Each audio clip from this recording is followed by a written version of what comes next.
নমস্কার, বিশ্বনাথ জ্যোতিষ রায় কলেজের পক্ষ থেকে প্রত্যেককে আজকের ওয়েবিনারে স্বাগত জানাই। আজ 21শে এপ্রিল, আগামীকাল 22শে এপ্রিল একটি বিশেষ দিন। যে পৃথিবীতে আমরা বাস করছি, যে বসুন্ধরা আমাদেরকে ধারণ করছে, সেই বসুন্ধরাকে কথা মাথায় রেখে বিশেষজ্ঞরা একটি দিন ঠিক করেছেন, আর্থ ডে, বসুন্ধরা দিবস। সেই বসুন্ধরা দিবসের প্রাক্কালে আমরা দাঁড়িয়ে ভাইরাস থেকে মানুষ যে বসুন্ধরার ওপর নিত্য চলাফেরা করছে, আজ সেই বসুন্ধরা সংকটাপন্ন। কিন্তু তবুও ক্ষুদ্রাতি ক্ষুদ্র ঘনভঙ্গুর দেহ, এই ছোট্ট মানুষ বিশ্বের বিভিন্ন প্রান্তে জানার চেষ্টা করছে। আমরা আজকের এই বিশেষ দিনকে স্মরণ করার জন্য প্রতি বছর আমরা নানাভাবে অনুষ্ঠান পালন করি। এবছর আমাদের সঙ্গে যুক্ত হয়েছে society for audio visual studies life and environment. তারা আমাদের বিজয়গড় কলেজের সঙ্গে প্রতি বছর একটি অনুষ্ঠান করেন। তাদের যে এই প্রতিষ্ঠানের স্রষ্টা বিজ্ঞানী তারক মোহন দাস, তাকে স্মরণ রেখে প্রতি বছর তারক মোহন দাস স্মৃতি বক্তৃতা আয়োজন করা হয়। এটা তৃতীয় তারক মোহন দাস, প্রফেসর তারক মোহন দাস স্মৃতি বক্তৃতা। এর আগে আমরা দুটি করেছি, এটি তৃতীয়। কিন্তু তাৎপর্য এইখানেই যে আজ আগামীকালকের দিনটিকে স্মরণ করে আমরা এই বিষয়টিকে বেছেছি এবং প্রফেসর তারক মোহন দাস মেমোরিয়াল লেকচারের আজকে বক্তা আমাদের মধ্যে আছেন ডক্টর প্রদীপ মালহোত্রা। আমরা শুনবো তার কথা।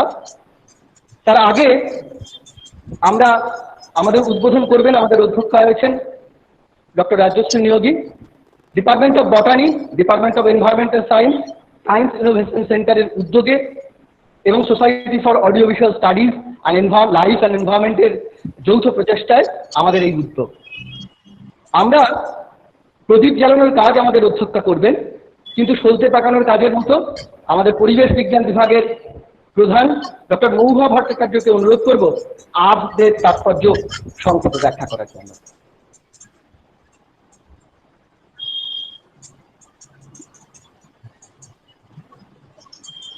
ডক্টর মৌভা ভট্টাচার্য।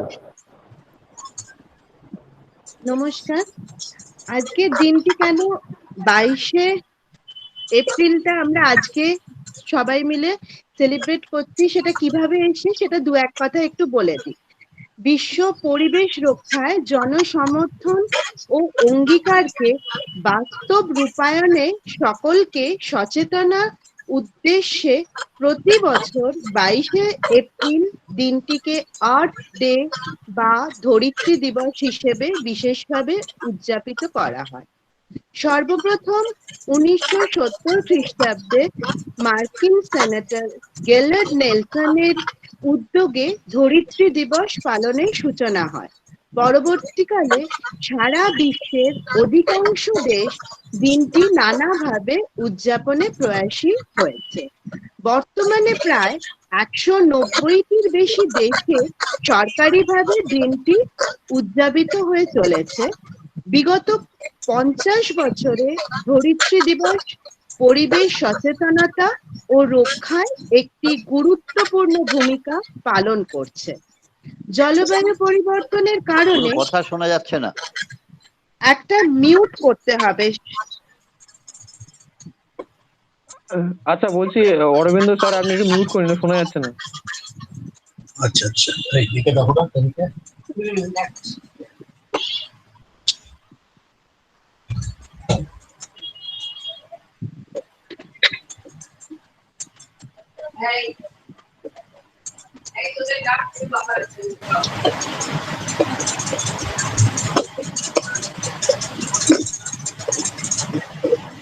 অমরেন্দ্র প্রামাণিক, আপনি একটু মিউট। হ্যাঁ, করছি।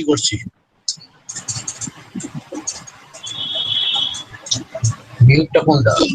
মিউট দাঁড়াও, এই তো মিউট হয়ে আছে।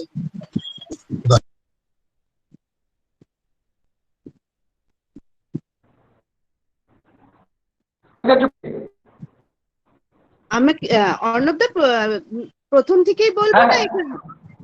না না, বলো, সেখান থেকে বলছো বলো।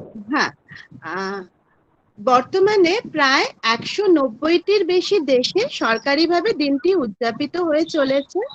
বিগত 50 বছরে ধরিত্রী দিবস পরিবেশ সচেতনতা ও রক্ষায় একটি গুরুত্বপূর্ণ ভূমিকা পালন করছে। জলবায়ু পরিবর্তনের কারণে পৃথিবীর বিভিন্ন দেশে নানা রকম প্রাকৃতিক দুর্যোগে জর্জরিত হয়ে উঠেছে। এমতো প্রেক্ষাপটে প্যারিস চুক্তি, যেটা স্বাক্ষরের মাধ্যমে বিশ্বের 200টি দেশ সারা বিশ্বব্যাপী গ্রিন হাউস গ্যাস নিষ্কাশন কমানোর লক্ষ্যে 2016 খ্রিস্টাব্দে ধরিত্রী দিবসে অঙ্গীকারবদ্ধ হয়েছিল। এমন প্রেক্ষাপটে প্রকৃতি ও পরিবেশ সম্পর্কে সচেতনতা বাড়ানো এবং বিশ্বকে নিরাপদ ও বাসযোগ্য রাখতে নানা আয়োজনের মাধ্যমে বিশ্বের বিভিন্ন দেশে দিনটি উদযাপিত হয়ে চলেছে। উত্তর গোলার্ধে অবস্থানকারী দেশগুলিতে বসন্তকালে আর দক্ষিণ গোলার্ধের দেশগুলিতে শরৎকালে এটি উদযাপিত হয়। প্রকৃতি ও পরিবেশের যথেষ্ট ব্যবহারের ফলে ধীরে ধীরে অনিবার্যভাবে ধ্বংসের দিকে এগিয়ে চলেছে আমাদের পৃথিবী।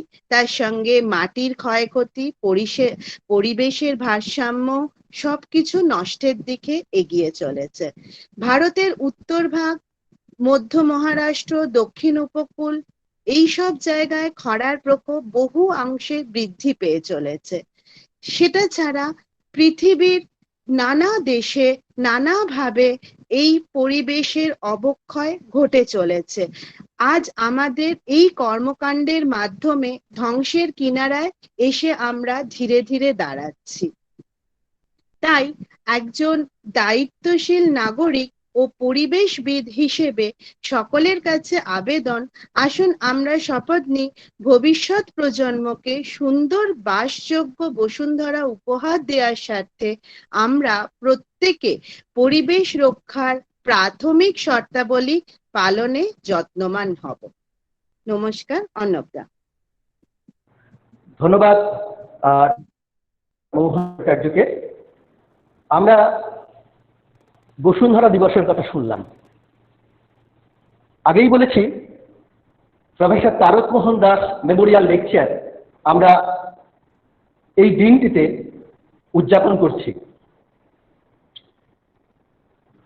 আমাদের সেই professor Tarak Mohan Das Memorial lecture এবং ধরিত্রী দিবসের আনুষ্ঠানিক উদ্বোধন করবেন বিজয়গড় জ্যোতিষ রায় কলেজের অধ্যক্ষা ডক্টর রাজশ্রী নিয়োগী তার বক্তব্যের মাধ্যমে। Madam please. নমস্কার, শোনা যাচ্ছে?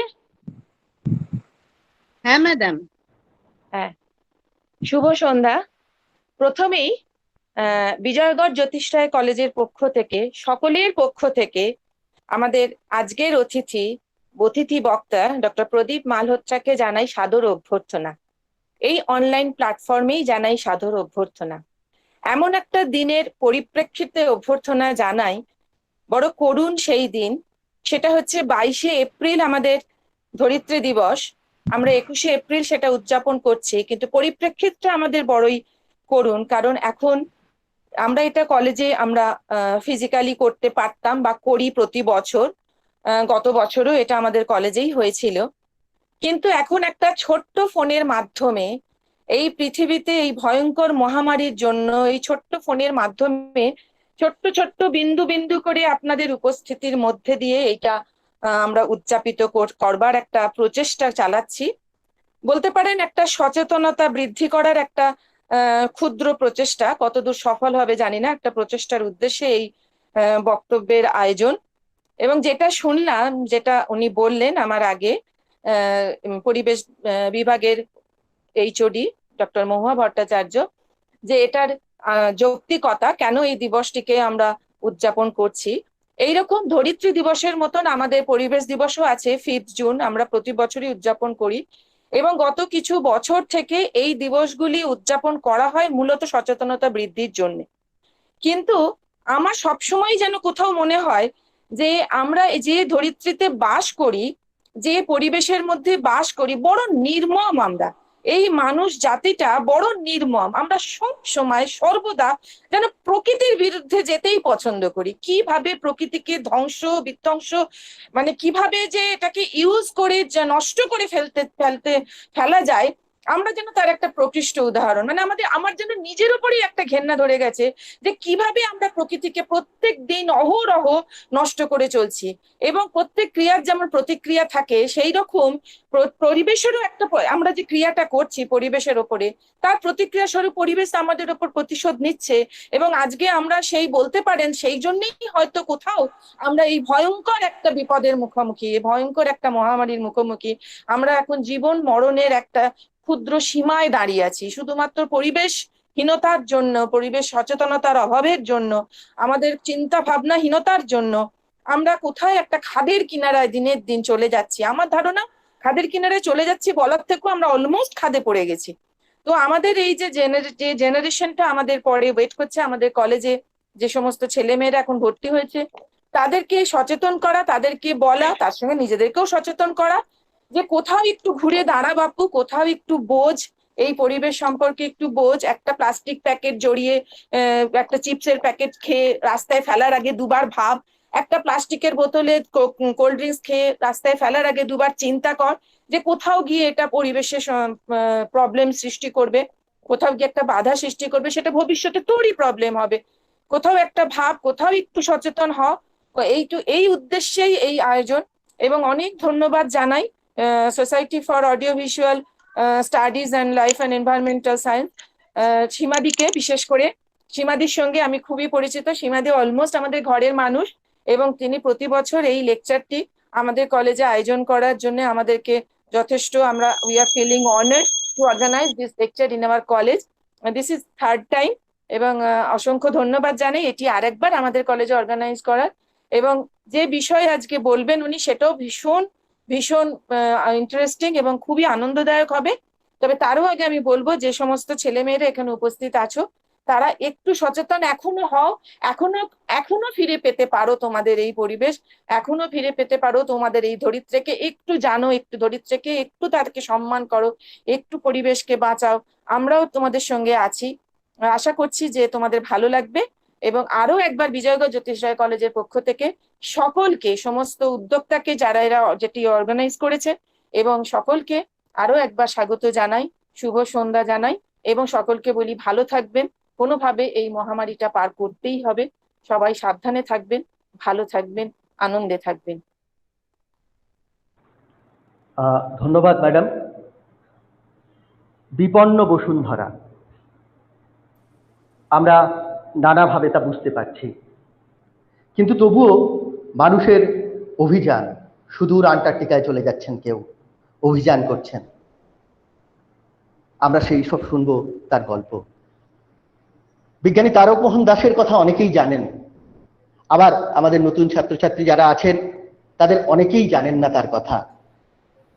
আমরা society for audio visual studies life and এনভায়রনমেন্টের প্রতিষ্ঠাতা তারক মোহন দাস এবং তার বর্তমান সম্পাদিকা ডক্টর সীমা মুখোপাধ্যায় আমাদের মধ্যে উপস্থিত। তাকে অনুরোধ করব তার বক্তব্য রাখার জন্য। নমস্কার। Society for audio visual study life and এনভায়রনমেন্টের পক্ষ থেকে সকলকে অভিনন্দন জানাই। আমাদের এই সোসাইটির উদ্দেশ্য দৃশ্য শ্রাব্য উপস্থাপনার মাধ্যমে দেশজ সংস্কৃতি, বিজ্ঞান ও পরিবেশ সম্পর্কিত চিন্তা ভাবনাকে সাধারণের মাধ্যমে ছড়িয়ে দেওয়া। প্রফেসর তারকমোহন দাস ছিলেন এই সোসাইটির ফাউন্ডার প্রেসিডেন্ট। এই সোসাইটি থেকে প্রতি বছর ফেস্টিভ্যাল করা হয় বিড়লা ইন্ডাস্ট্রিয়াল অ্যান্ড টেকনোলজিক্যাল মিউজিয়ামের সঙ্গে যৌথ উদ্যোগে, এবং মিউজিয়ামের প্রাক্তন এবং বর্তমান অধিকর্তা এবং ওখানকার সমস্ত যারা রয়েছেন তাদের উদ্যোক্তারা আমাদের সঙ্গে এই অনুষ্ঠানে স্বতঃস্ফূর্তভাবে যোগদান করেন প্রতি বছর এই ফেস্টিভ্যালে, এবং আমরা খুব উদ্গ্রীব হয়ে বসে থাকি এই ফেস্টিভ্যালের জন্য। আজকে আমার খুব ভালো লাগছে যে শ্রী শ্রী মিস্টার বাগচি, উনি আমাদের প্রথম প্রাক্তন বিআইটিএম এর যে অধিকর্তা, প্রথম থেকে আমাদের এই ফেস্টিভ্যাল যবে থেকে শুরু হয়েছে যে 32 বছর আগে, তখন থেকে উনি আমাদের সঙ্গে যুক্ত এবং প্রতি বছর ফেস্টিভ্যালে থেকেছেন এবং আমাদের অনুপ্রাণিত করেছেন। হয়তো একবার দুবার হয়তো ছিলেন না, এখানে থাকতে পারেননি। প্রতি বছর আজকেও উনি এই প্রফেসর দাস স্মরণে যে বক্তৃতামালা তৈরি হচ্ছে সেখানে রয়েছেন দেখে আমার ভীষণই খুবই আনন্দ হচ্ছে। এই ফেস্টিভ্যালে সোসাইটির বিভিন্ন সদস্যরা প্রতি বছর তাদের চিন্তা ভাবনা প্রতিফলন দেখানোর সুযোগ পান। আর এই বিজয়গড় জ্যোতিষ রায় কলেজের ছাত্রছাত্রীরাও অনেক সময় এই ফেস্টিভ্যালে অংশগ্রহণ করেছেন, ওখানে যে কম্পিটিশন হয় সেখানে যোগদান করেছেন। আর প্রফেসর দাস জীবনের শেষ দিন পর্যন্ত এই সোসাইটির সঙ্গে ওতপ্রোতভাবে জড়িত ছিলেন। তিনি বিশ্বাস করতেন হাজারটা কথায় যা বোঝানো যায় না তা একটি ছবির মাধ্যমে সহজেই বোঝানো যায়। তিনি এই সোসাইটির মাধ্যমে সাধারণের মধ্যে, বিশেষত স্কুল কলেজ ও বিশ্ববিদ্যালয়ের ছাত্রছাত্রীদের মধ্যে বিজ্ঞান মনস্ক মানসিকতা তৈরির উদ্দেশ্যে নিরলসভাবে কাজ করে গিয়েছেন। এবারে প্রফেসর দাস সম্পর্কে দু চার কথা বলি। প্রফেসর তারকমোহন দাস কলকাতা বিশ্ববিদ্যালয়ের কৃষি বিভাগের অধ্যাপক, ডিন এবং পরিবেশ বিজ্ঞানের কোঅর্ডিনেটর রূপে কাজ করেছেন। ভারতে পরিবেশ বিজ্ঞান চর্চার পুরোধা রূপে তার অবদান বিশেষ উল্লেখযোগ্য। 1980 সালে তিনি ভারতীয় বিজ্ঞান কংগ্রেসের কৃষি বিজ্ঞান শাখার সভাপতি ছিলেন। সভাপতির অভিভাষণে পরিবেশের সম্পদের সামাজিক মূল্যায়নে ন্যূনতম তথ্য পরিবেশন করেন। সেখানে একটা 50 বছরের বৃক্ষের প্রকৃত মূল্য এই তথ্য অনুযায়ী 15 লক্ষ টাকার উপরে নির্ধারিত হতে পারে, সেটা উনি পরবর্তীকালে আবার পুনর্মূল্যায়নও করেন। তার এই তথ্য হিসাবশাস্ত্রের একটি নতুন শাখা social accounting and corporate social reporting এর বিস্তারে সাহায্য করে। তার রচিত পরিবেশ বিষয়ক রচনাগুলি অসাধারণ জনপ্রিয়তা লাভ করে। পৃথিবী কি শুধু মানুষের জন্য গ্রন্থটি রবীন্দ্র পুরস্কারে ভূষিত হয়। আমার ঘরের আশেপাশের গ্রন্থটি দিল্লি বিশ্ববিদ্যালয়ের নরসিং দাস পুরস্কার লাভ করে এবং মানুষ একটি বিপন্ন প্রজাতি বইটি কিশোর জ্ঞান বিজ্ঞান পুরস্কার পায়। তিনি তার অসংখ্য কাজ রয়েছে এবং জীবনের শেষ দিন অবধি কাজ করে গিয়েছেন। লাস্ট যে বইটা লিখেছেন গ্রিন ইকোনমির উপরে, পরিবেশ সংক্রান্ত, ওটা নিয়ে অনেক উনি ভাবনা চিন্তা করেছেন এবং কি করে পরিবেশকে আরো ভালোভাবে আমরা রাখতে পারি তাই নিয়ে প্রচুর কাজ করেছেন এবং লিখে গেছেন। বাংলা ইংরেজি পেপার করেছেন এবং সকলে ছাত্রছাত্রীদের মধ্যে সেটা ছড়িয়ে দিয়েছেন। তো আমাদের এই সোসাইটির মাধ্যমে আমরা চাই আরো অনেক ছেলেমেয়েরা আসুক, স্টুডেন্টরা আসুক, তারা তাদের বক্তব্য তারা শিখুক এবং আরো সকলের মধ্যে সেটা ছড়িয়ে দিক।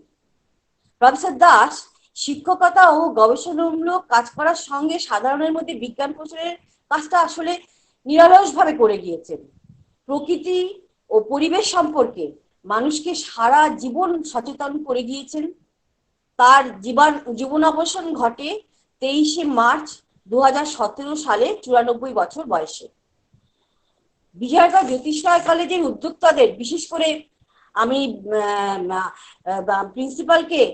প্রিন্সিপাল ম্যাডামকে বিশেষভাবে আমরা কৃতজ্ঞ যে এই সোসাইটির সঙ্গে প্রফেসর দাসের স্মরণে যে বক্তৃতামালা শুরু করা হয়েছে সেটা ওরা করছেন। তার মধ্যে দিয়ে প্রফেসর দাসের কাজ, যে বিজ্ঞানকে জনপ্রিয়করণের ব্যাপারটা আরো চারিদিকে ছড়িয়ে পড়ার কাজটা যে করার সুযোগ হচ্ছে, তার জন্য আমরা বিজয়গড় জ্যোতিষ রায় কলেজের কাছে আমরা বিশেষভাবে কৃতজ্ঞ। আগে দুটো বক্তৃতামালা হয়ে গিয়েছে বিজয়গড় জ্যোতিষ রায় কলেজেই, পরিস্থিতির কারণে তৃতীয় বক্তৃতাটি আমরা এই অন্তর্জালের মাধ্যমে ব্যবস্থা করেছি। আর আজ এই তৃতীয় বক্তৃতাটি যিনি দেবেন ডক্টর প্রদীপ মালহোত্রা, উনি প্রফেসর দাসের বিশেষ পরিচিত এবং বিড়লা ইন্ডাস্ট্রিয়াল টেকনোলজিক্যাল মিউজিয়ামে অনুষ্ঠিত বাৎসরিক ও ফেস্টিভ্যালে বেশ কয়েকবার আমাদের কুমেরু অভিযানের অভিজ্ঞতা ছবির মাধ্যমে তুলে ধরেছেন। আমরা অধীর আগ্রহে অপেক্ষা করছি ছবির মধ্যে দিয়ে ওনার বক্তব্য শোনার জন্য। ধন্যবাদ, নমস্কার।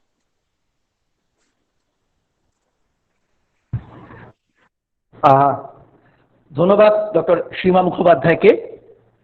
এবারে আমাদের ডক্টর প্রদীপ মালহোত্রাকে আনুষ্ঠানিকভাবে পরিচয় করিয়ে দেবেন আমাদের department of botany head of the department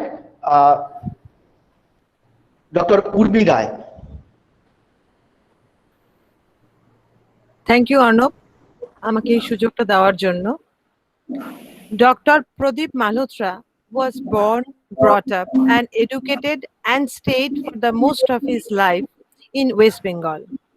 He studied at Shantiniketan Vishwabharati in school and his medical education was from the Medical College, Calcutta. He worked in Central Health Service for more than 30 years and retired as Senior Regional Director, Calcutta, Medical Officer of Health and Family Welfare, Government of India. He worked as a State Advisor, Department of Health and Family Welfare from July 2012 to December 2014. Presently, he is a member of National Coordination Committee of Polar Science Program, Ministry of Earth Science, Trustee of Life Saving Society of India, and an executive committee member of Bhavanipur Boikali Association. Dr. Malhotra has also been associated with motor sports in Eastern India from 1998 onwards. Dr. Pradeep Malhotra was Station Doctor of Moitri Scientific Research Station in Antarctica during 22nd Indian Antarctic Expedition in 2003 to 2004. During his period, he led the team of doctors to perform appendectomy operation in Moitri on 5th July 2003 during peak polar winters. He was the leader and station commander of Moitri during 28th ISEA, full form Information Security Education and Awareness. He was a member of the first Indian scientific expedition to South Pole by Government of India in October to December 2010. He is the only doctor from India who has performed an appendectomy operation in Antarctica, has been the leader of Antarctic expedition and who was been in South Pole. I am honored to talk about his head. Now we are all waiting to hear from you. The stage is all yours. Thank you doctor Urmi Roy. এবারে আমরা সরাসরি চলে আসবো আমাদের তৃতীয় professor Tarak Mohan Das memorial লেকচারে শ্রুতি বক্তৃতায়। আমাদের বিষয় পৃথিবীর দুরূহতম মহাদেশের অভিজ্ঞতা। আমাদের বক্তা ডক্টর প্রদীপ মালহোত্রা। আমরা শুনবো তার কথা। যাদের প্রশ্ন থাকবে সরাসরি প্রশ্ন করতে পারেন তার বক্তব্যের শেষে, বা আমাদের যে চ্যাট বক্স রয়েছে সেখানে কমেন্ট বক্স, সেখানে তারা প্রশ্ন লিখতে পারেন এবং তার সঙ্গে আলাপচারিতার জন্য সরাসরি তার বক্তব্যের মাঝে কেউ প্রশ্ন করবেন না। বক্তব্যের মাঝে সবাই মিউট করে রাখবেন। তার শুধুমাত্র স্পিকার আমাদের বক্তা ডক্টর মালহোত্রার তার অডিও ভিডিও খোলা থাকবে। বাকি প্রত্যেককে অনুরোধ করছি কেউ মাইক খুলবেন না, প্রত্যেকে মিউট করে রাখবেন এবং বক্তব্যের শেষে আপনাদের কোনো মন্তব্য থাকলে, বক্তব্য থাকলে, প্রশ্ন থাকলে সমস্ত গ্রহণ করা হবে।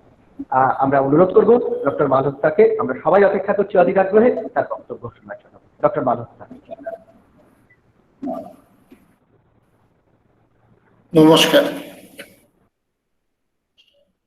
আপনাদের সবাইকে অশেষ ধন্যবাদ আমাকে সুযোগ দেওয়ার জন্য। বিশেষভাবে ধন্যবাদ জানাতে চাই doctor Shrimati Rajyashree Niyogi, principal Bijoygarh Jyotish Roy college, আর doctor Shrimati Seema Mukhopadhyay, secretary, society for audio visual study of life and environment. এরা দুজনেই বিশেষ করে, আর তাছাড়া অর্গানাইজিং কমিটির সব মেম্বারদেরকে আমার দিক থেকে আমি একটু ধন্যবাদ জানাতে চাই। আমাকে আপনারা চুজ করেছেন, আমাকে অনুমতি দিয়েছেন এই অনুষ্ঠানে আপনাদের সঙ্গে কথাবার্তা বলার জন্য। প্রফেসর তারক মোহন দাসের সম্বন্ধে ডক্টর সীমা মুখোপাধ্যায় যা বললেন, আমার তখন সব মনে পড়ে যাচ্ছিল। ওনার সঙ্গে আমার পরিচয়, তারপরে ক্রমশ একটু ঘনিষ্ঠতা, এবং আমিও এই প্রতিষ্ঠানের বার্ষিক অনুষ্ঠানের একজন রেগুলার মেম্বার হয়ে গিয়েছিলাম। বিআইটিএম এ বারবার গেছি, শুনতে গেছি, শোনাতে গেছি, সব রকম ভাবেই গেছি। ভালো লেগেছে, খুব ভালো লেগেছে। আর উনি খুব যত্ন নিতেন। তা এরকম অবস্থায়, আর আজকে আপনাদের মধ্যে যারা রয়েছেন, কিছু আছেন হয়তো নতুন, যাদের সঙ্গে আমার এর আগে বিশেষ পরিচয় হয়নি, তো আর কিছু থাকবেন যারা আমার সঙ্গে আগে পরিচিত হয়েছেন এই প্রতিষ্ঠানে, বিআইটিএম এ বা অন্য জায়গায় অন্যান্য বক্তৃতার মাধ্যমে। আমার আজকে যে অনুষ্ঠান, তার জন্য আমার উদ্দেশ্য হচ্ছে যে সবাইকে প্রাথমিকভাবে অ্যান্টার্কটিকার বেসিক প্রপার্টিজ একটুখানি জানিয়ে দেব। যারা পুরনো তারা তাদের একটু রিভিশন হয়ে যাবে, আর যারা নতুন তারা নতুন করে জেনে নেবেন। আজকের দিনে ইন্টারনেটের মাধ্যমে এত সব ইনফরমেশন চারিদিকে ছড়িয়ে আছে। এই একটু আগে শ্রীমতী উর্মি রায় যখন বলছিলেন, আই ওয়াজ ব্লাশিং। আমি নিজে জানতাম না আমার সম্পর্কে এত কথা, সবকিছু সবসময় মনে থাকে না এত কিছু। যাই হোক, তা ইন্টারনেটের মাধ্যম এত স্ট্রং, এত পরিষ্কার যে অ্যান্টার্কটিকার ব্যাপারে অনেকে অনেক কিছু জানেন। আমার আজকের উদ্যোগ, আমার আজকের চেষ্টা হচ্ছে আমার নিজের অভিজ্ঞতাগুলো আপনাদের সঙ্গে সবার সঙ্গে ভাগ করে নেওয়া। আমি সেই ভাগ করে নেওয়ার মাঝখানে আমি চেষ্টা করব যে প্রথমে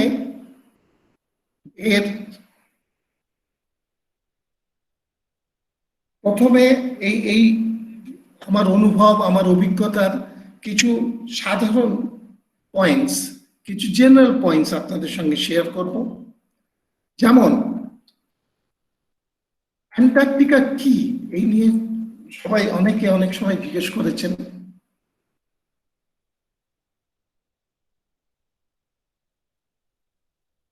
আমি এক সেকেন্ড,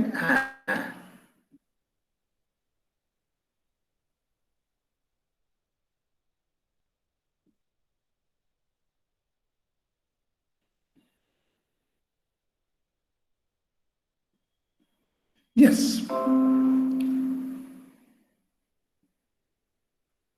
অ্যান্টার্কটিকার ব্যাপারে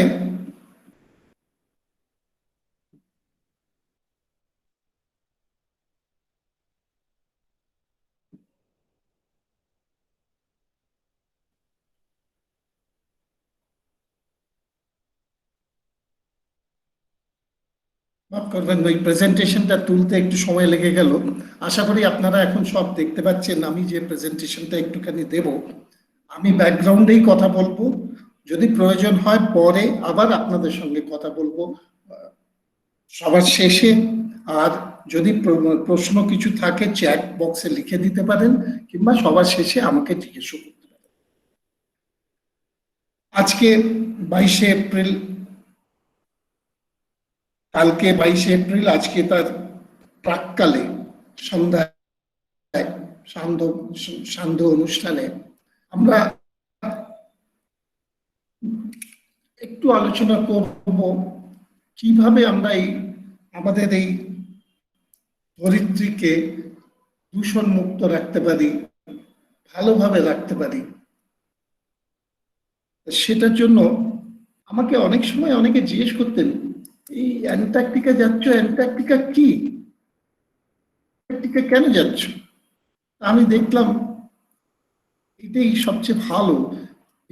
If Antarctica were music, it would be Mozart, art, and it would be Michelangelo, literature, and it would be Shakespeare. And yet, it is something even greater.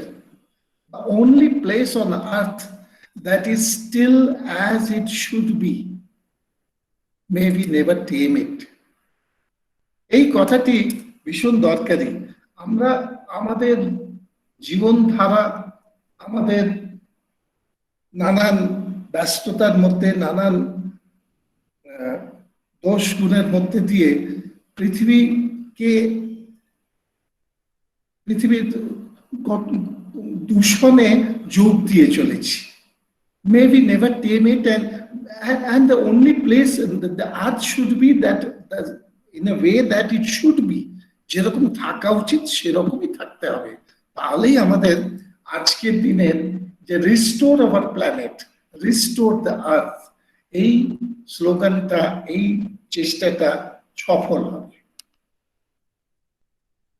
এই পৃথিবীর দুরূহতম মহাদেশে আমি বেশ কয়েকবার গেছি। প্রথমবার গেলাম মানে ডাক্তার হিসেবে, দ্বিতীয়বার গেলাম দলের লিডার হিসেবে, তৃতীয়বার গেলাম সাউথ পোল এক্সপেডিশনের জন্য। প্রায় আমি 2.5 বছর এই মহাদেশে কাটিয়েছি। এই 2.5 বছর মহাদেশে কাটানোর মধ্যে আমি অনেক রকম অভিজ্ঞতা হয়েছে। তার মধ্যে এই 6 বিশেষ বিশেষ অভিজ্ঞতা আমি এখানে লিখলাম, জানালাম আপনাদের। ওখানে যাওয়া, ওখানে কাজ করা, এই পৃথিবীর ওই দুরূহতম মহাদেশে গিয়ে কাজ করা, এটা বাই ইটসেলফ একটা বিশাল অভিজ্ঞতা। তারপরে অ্যাপেন্ডিক্টমি অপারেশন আমাকে করতে হলো 5 জুলাই 2003। ওই অপারেশনটা না করলে রোগীর প্রাণ নাশের সম্ভাবনা ছিল। আমরা সাকসেসফুলি, খুব কষ্ট করে আমরা করেছি সেটা বলবো না, কিন্তু ওইখানে যে কোনো কাজ করতে, মানে আমরা এদেশে যে কোনো কাজ যদি 5 মিনিটে করতে পারি, সেই একই কাজ ওখানে করতে 8 ঘন্টা সময় লাগে। অ্যাপেন্ডিসেক্টমি অপারেশন করা হলো। তারপরে আরেকটা বিচিত্র অভিজ্ঞতা হলো, এই অভিজ্ঞতা কখনো ভাবতেও পারি না, টোটাল সোলার এক্লিপস, পূর্ণ গ্রহণ, সূর্যগ্রহণ, পূর্ণ সূর্যগ্রহণ দেখলাম, বলবো আমি সে ব্যাপারে। তারপরে সেদিন সেই সময়কার একটা নতুন অভিজ্ঞতা হলো, আরেকটা ছোট এক্সপিডিশনে গেলাম, searching the site for new station. সেই নতুন স্টেশন এখন তৈরি হয়ে গেছে, সেটা দেখাবো আপনাদেরকে। 2008 সালে আবার আমি লিডার হয়ে গেলাম। 1 বছর দল আমার কথায় এগুলো, আমরা সমস্ত কাজ ওখানে করলাম, সেও এক বিশাল অভিজ্ঞতা।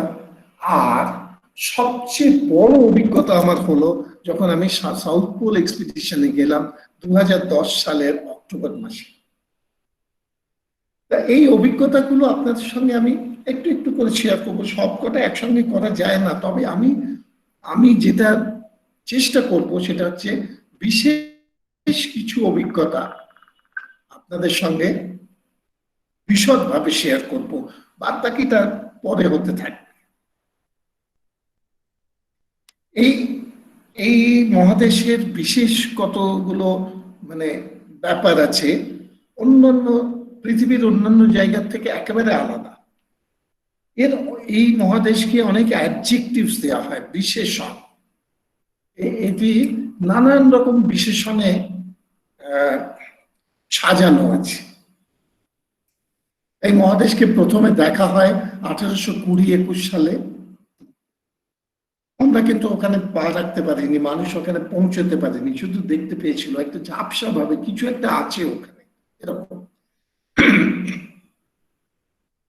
তারপরে 75 বছর পরে মানুষ প্রথম ওখানে পা রাখতে পারলো।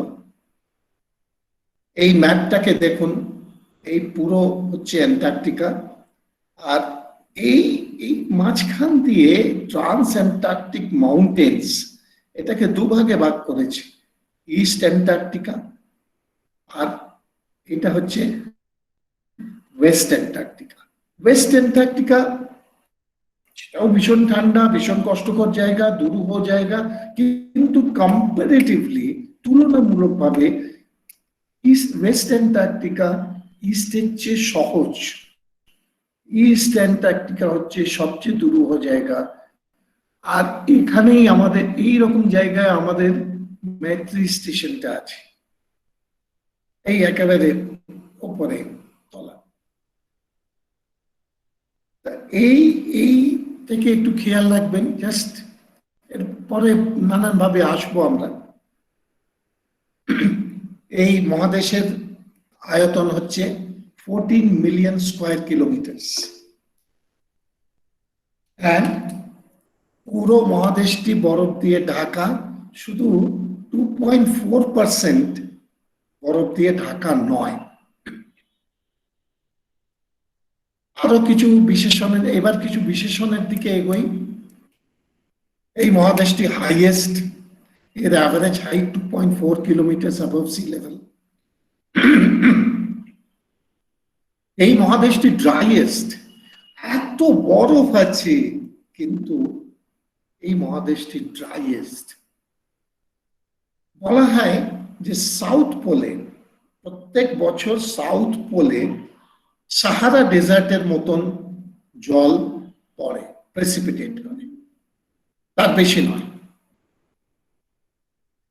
এই আবার ম্যাপটা, এটা গ্রাফিক, এই ট্রান্স অ্যান্টার্কটিক মাউন্টেন্স পুরো মহাদেশকে দুভাগে ভাগ করে দিয়েছে।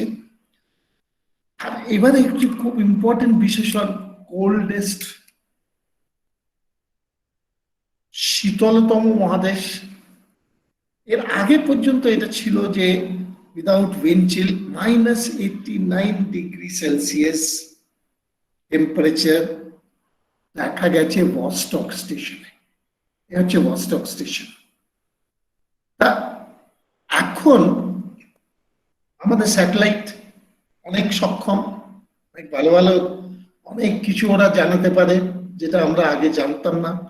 স্যাটেলাইটের মাধ্যমে এখন জানা গেছে যে অ্যান্টার্কটিকার টেম্পারেচার -94, -95 ডিগ্রি সেলসিয়াস পর্যন্ত নেমে যায় শীতকালে, অনেক। অ্যান্টার্কটিকা বলা হয় এটা উইন্ডিয়েস্ট, ভীষণ বেগে হাওয়া দেয়। আমি নিজে ফেস করেছি প্রায় 100 কিলোমিটার বেগের হাওয়া।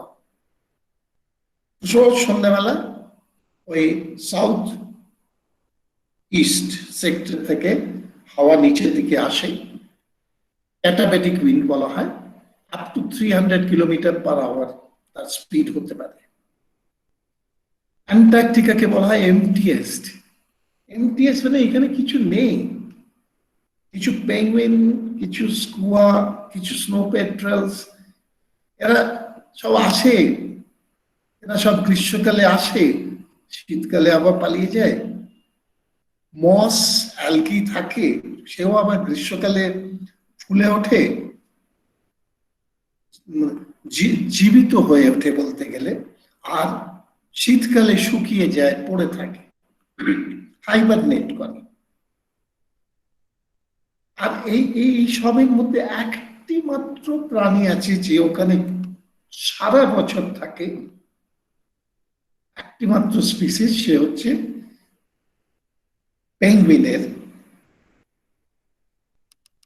একটা স্পিসিস থাকে ওখানে, সারা বছর থাকে। আর সব কটা হ্যাঁ, আরো আরো থাকে।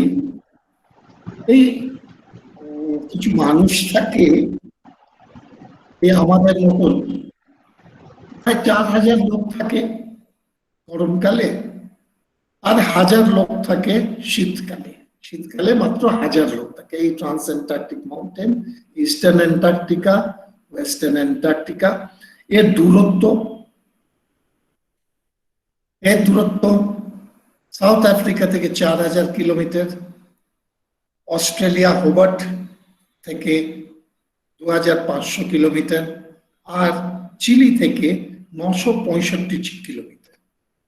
আমরা আমাদের স্টেশনটা, মৈত্রী স্টেশনটা এরকম জায়গায় আছে।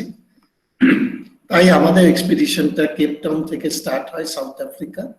সোজা আমরা নেমে এসে মৈত্রীতে জাহাজটা নোঙর করে।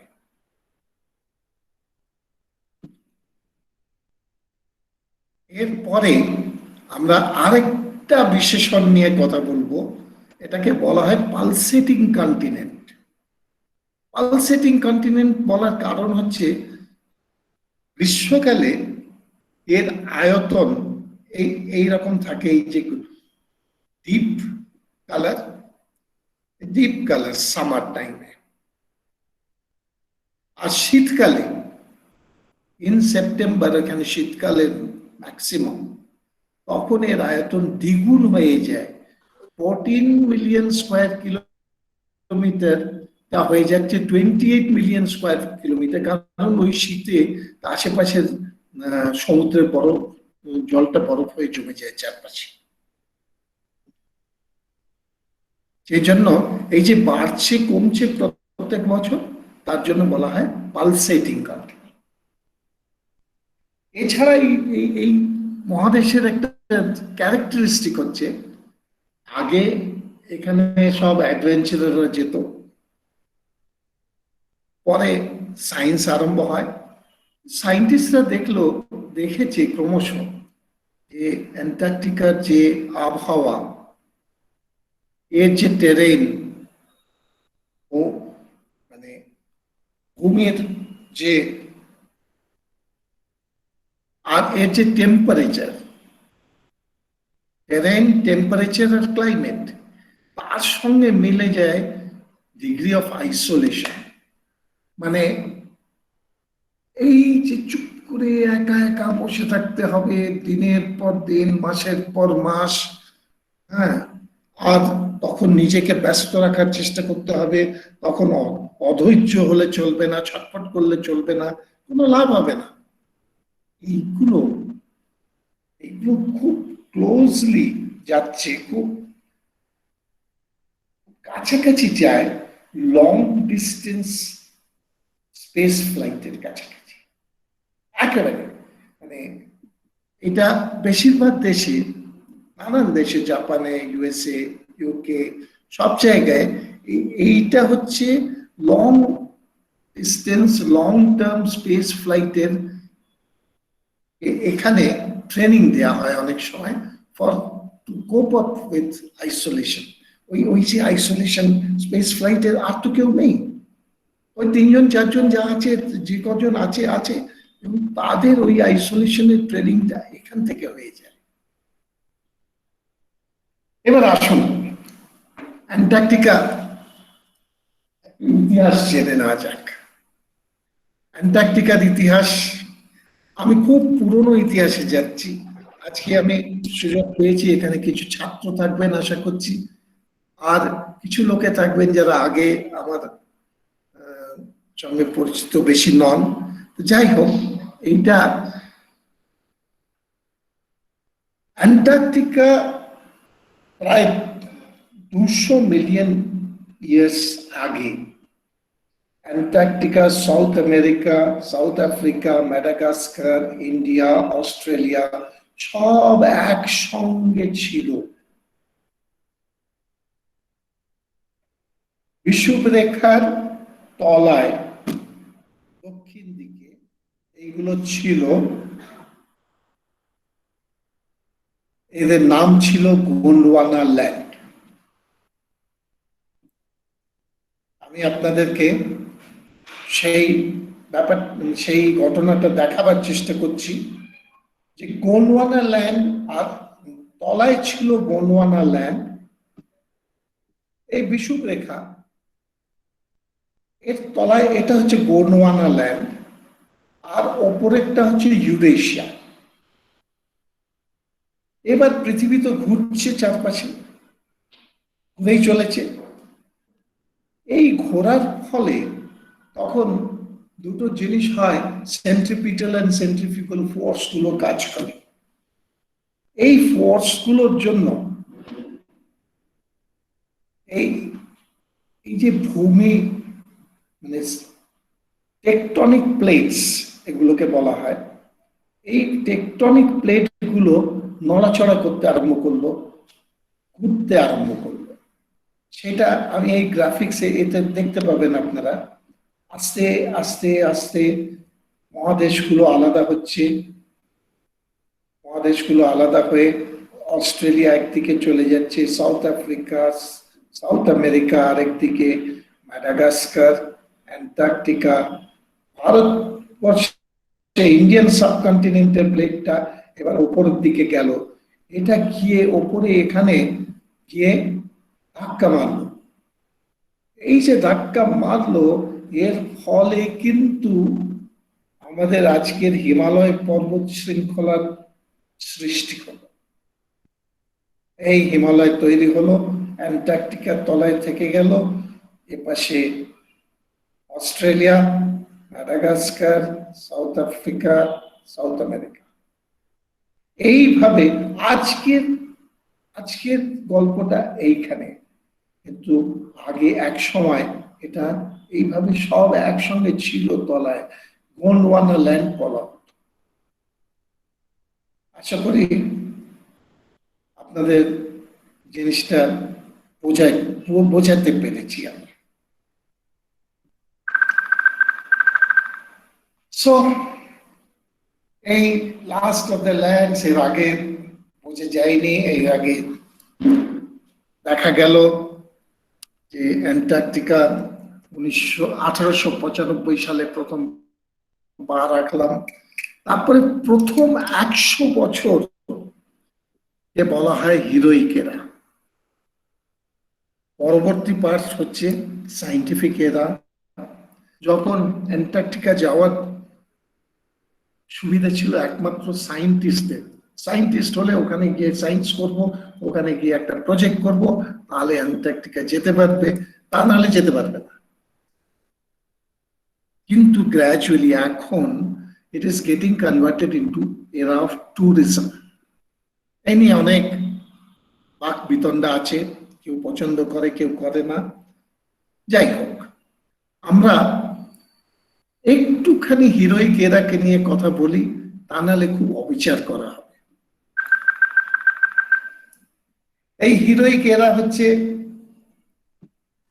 অ্যামন্ডসন, স্কট, শ্যাকলটন। এরা হচ্ছে বিশেষ, আরো অনেকে ছিলেন, ফ্রেঞ্চ এক্সপিডিশন মেম্বার ছিলেন, নরওয়েজিয়ান আরো ছিলেন, রাশিয়ানও ছিলেন। কিন্তু এদের তিনজনের ব্যাপারে না জানলে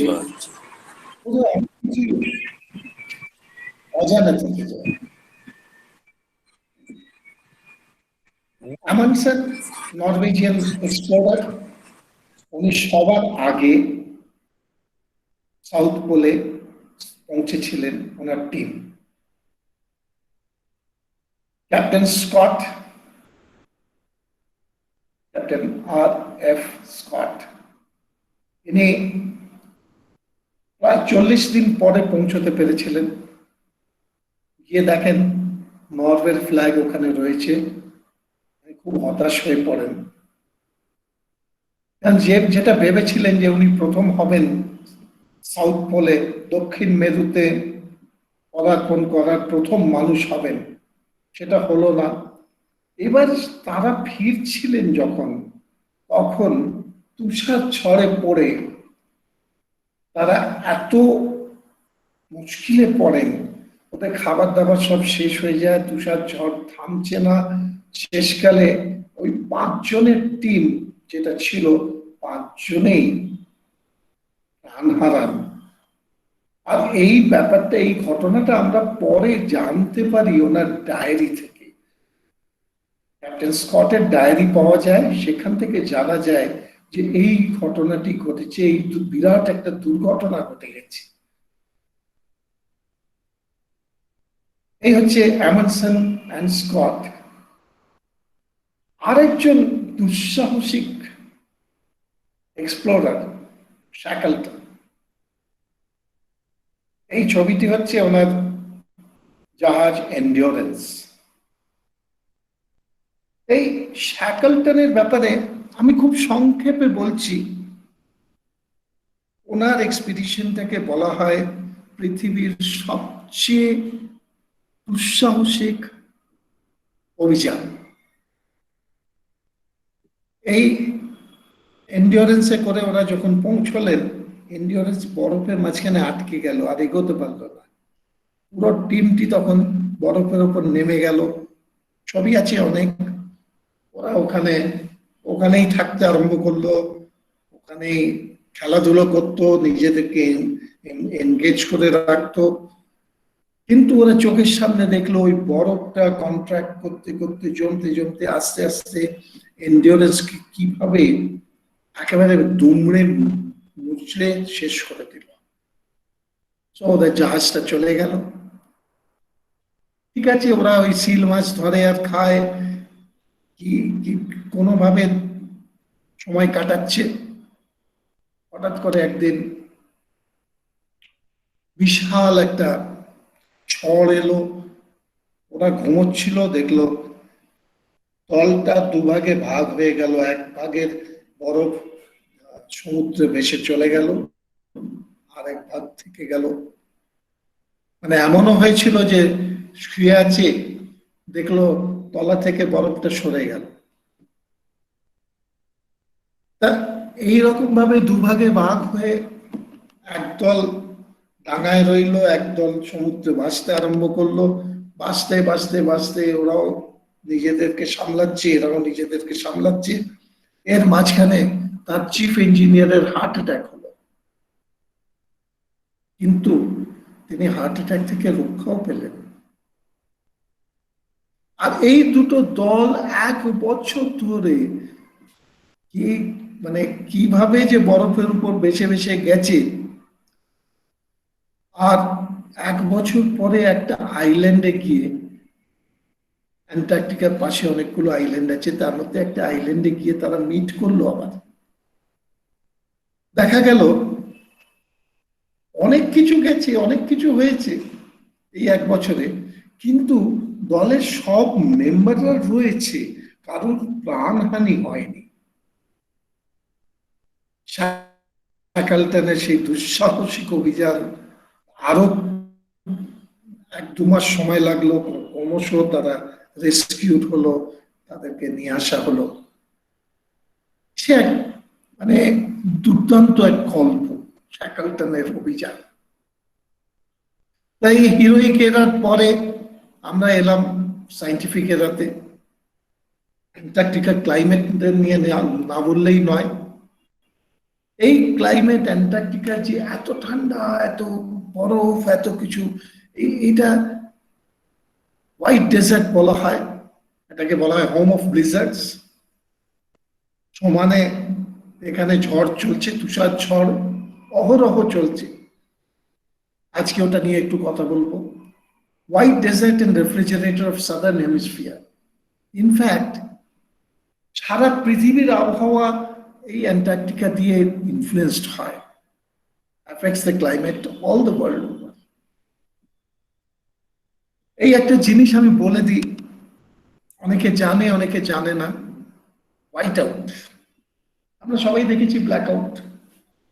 আমরা যারা বড়, সেই যুদ্ধের সময় আলো নিভিয়ে দেওয়া হয়, ব্ল্যাক আউট করা হয়। আজকাল আলো নিভিয়ে লাভ নেই, ওদের কাছে সব সেন্সার আছে, সব সেন্সার দিয়ে কে কোথায় আছে সব জেনে ফেলে। যাই হোক, ব্ল্যাক আউট ব্যাপারটা নিয়ে আমরা জানি। হ্যাঁ, আজকাল যেটা হয় ইলেকট্রিসিটি শর্টেজের জন্য ব্ল্যাক আউট হয়ে যায়, সেটা হয়। কিন্তু অ্যান্টার্কটিকায় গিয়ে প্রথম দেখলাম হোয়াইট আউট। হোয়াইট আউটটা কি ব্যাপার, তো শুনিনি মশাই। এমন একটা জিনিস, যখন তলায় তো ওখানে বরফ আছে, সব বরফই আছে, ওপরে সূর্য রয়েছে, সূর্য যখন খোলা, আকাশটা যখন খোলা, সূর্য তাপ পাচ্ছি, সূর্যর আলো পাচ্ছি, তখন কোনো অসুবিধা নেই।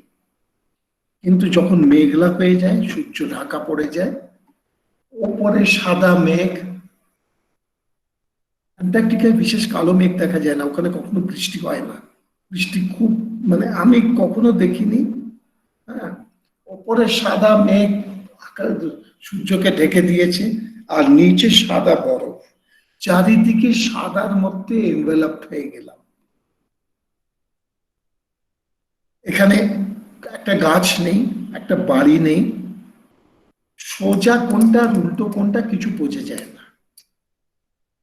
আরেকটা কি, এইরকম অবস্থায় কোনো শ্যাডো নেই, আর কোনো ছায়া পড়ছে না, আর কোনো কন্ট্রাস্ট নেই, যার ফলে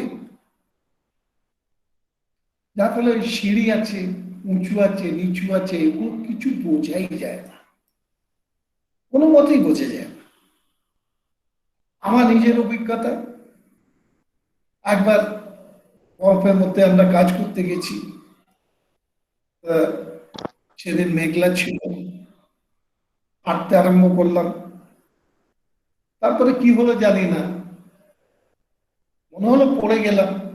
কেন পড়লাম সেটাও বুঝলাম না, চারপাশে লোকে হাসছে দেখে আমি বুঝলাম যে আমি পড়ে গেছি। সেদিন হোয়াইট আউট ছিল, সামনে গর্ত ছিল, আমি দেখতেই পাইনি। এই হোয়াইট আউটের সময় লাইট চলে না,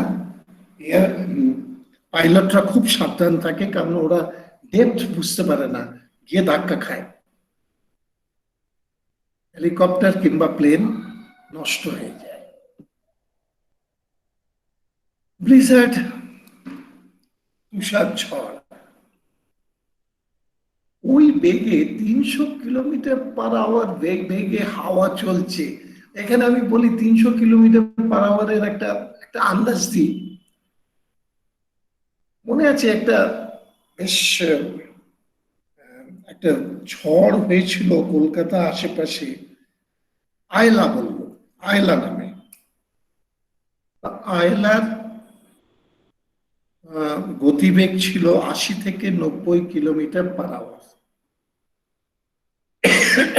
তাতে যে ক্ষতিটা হয়েছিল, এবার আপনারা চিন্তা করুন যে যখন 150-200 কিলোমিটার/আওয়ার বেগে হাওয়া চলছে, আর তার সঙ্গে বরফ চলছে, বরফ চারিদিকে ছুটে বেড়াচ্ছে, তখনকার সিচুয়েশনটা কি হবে? বাইরে কোনো কাজ করা যায় না, আর বাইরে যদি আনপ্রোটেক্টেড গাড়ি বা মেশিনারি বা কোনো কিছু থাকে, সেগুলো নষ্ট হয়ে যাওয়ার চান্স থাকে। আমরা ঝড় উঠছে ভাবলে বা জানতে পারলে আমরা তার অনেক আগে থেকে প্রিকশন করি।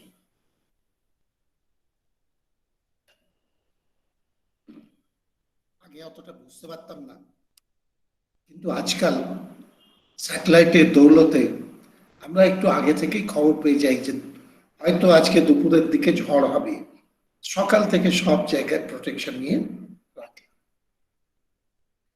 এবার ঝড় নিয়ে আবার দুটো বিশেষ অভিজ্ঞতা হয়েছিল, যেটাকে আমি আপনাদের সঙ্গে ভাগ করতে চাই। প্রথম অভিজ্ঞতা হয়েছিল ম্যাদ্রিদে, মে-জুন মাসে। তখন আমাদের 24 জনের দল ছিলাম ম্যাদ্রিদে, সামার টিম ফিরে গেছে, শুধু উইন্টার টিমের 25 জন থাকে, তার 24 জন ছিলাম আমরা।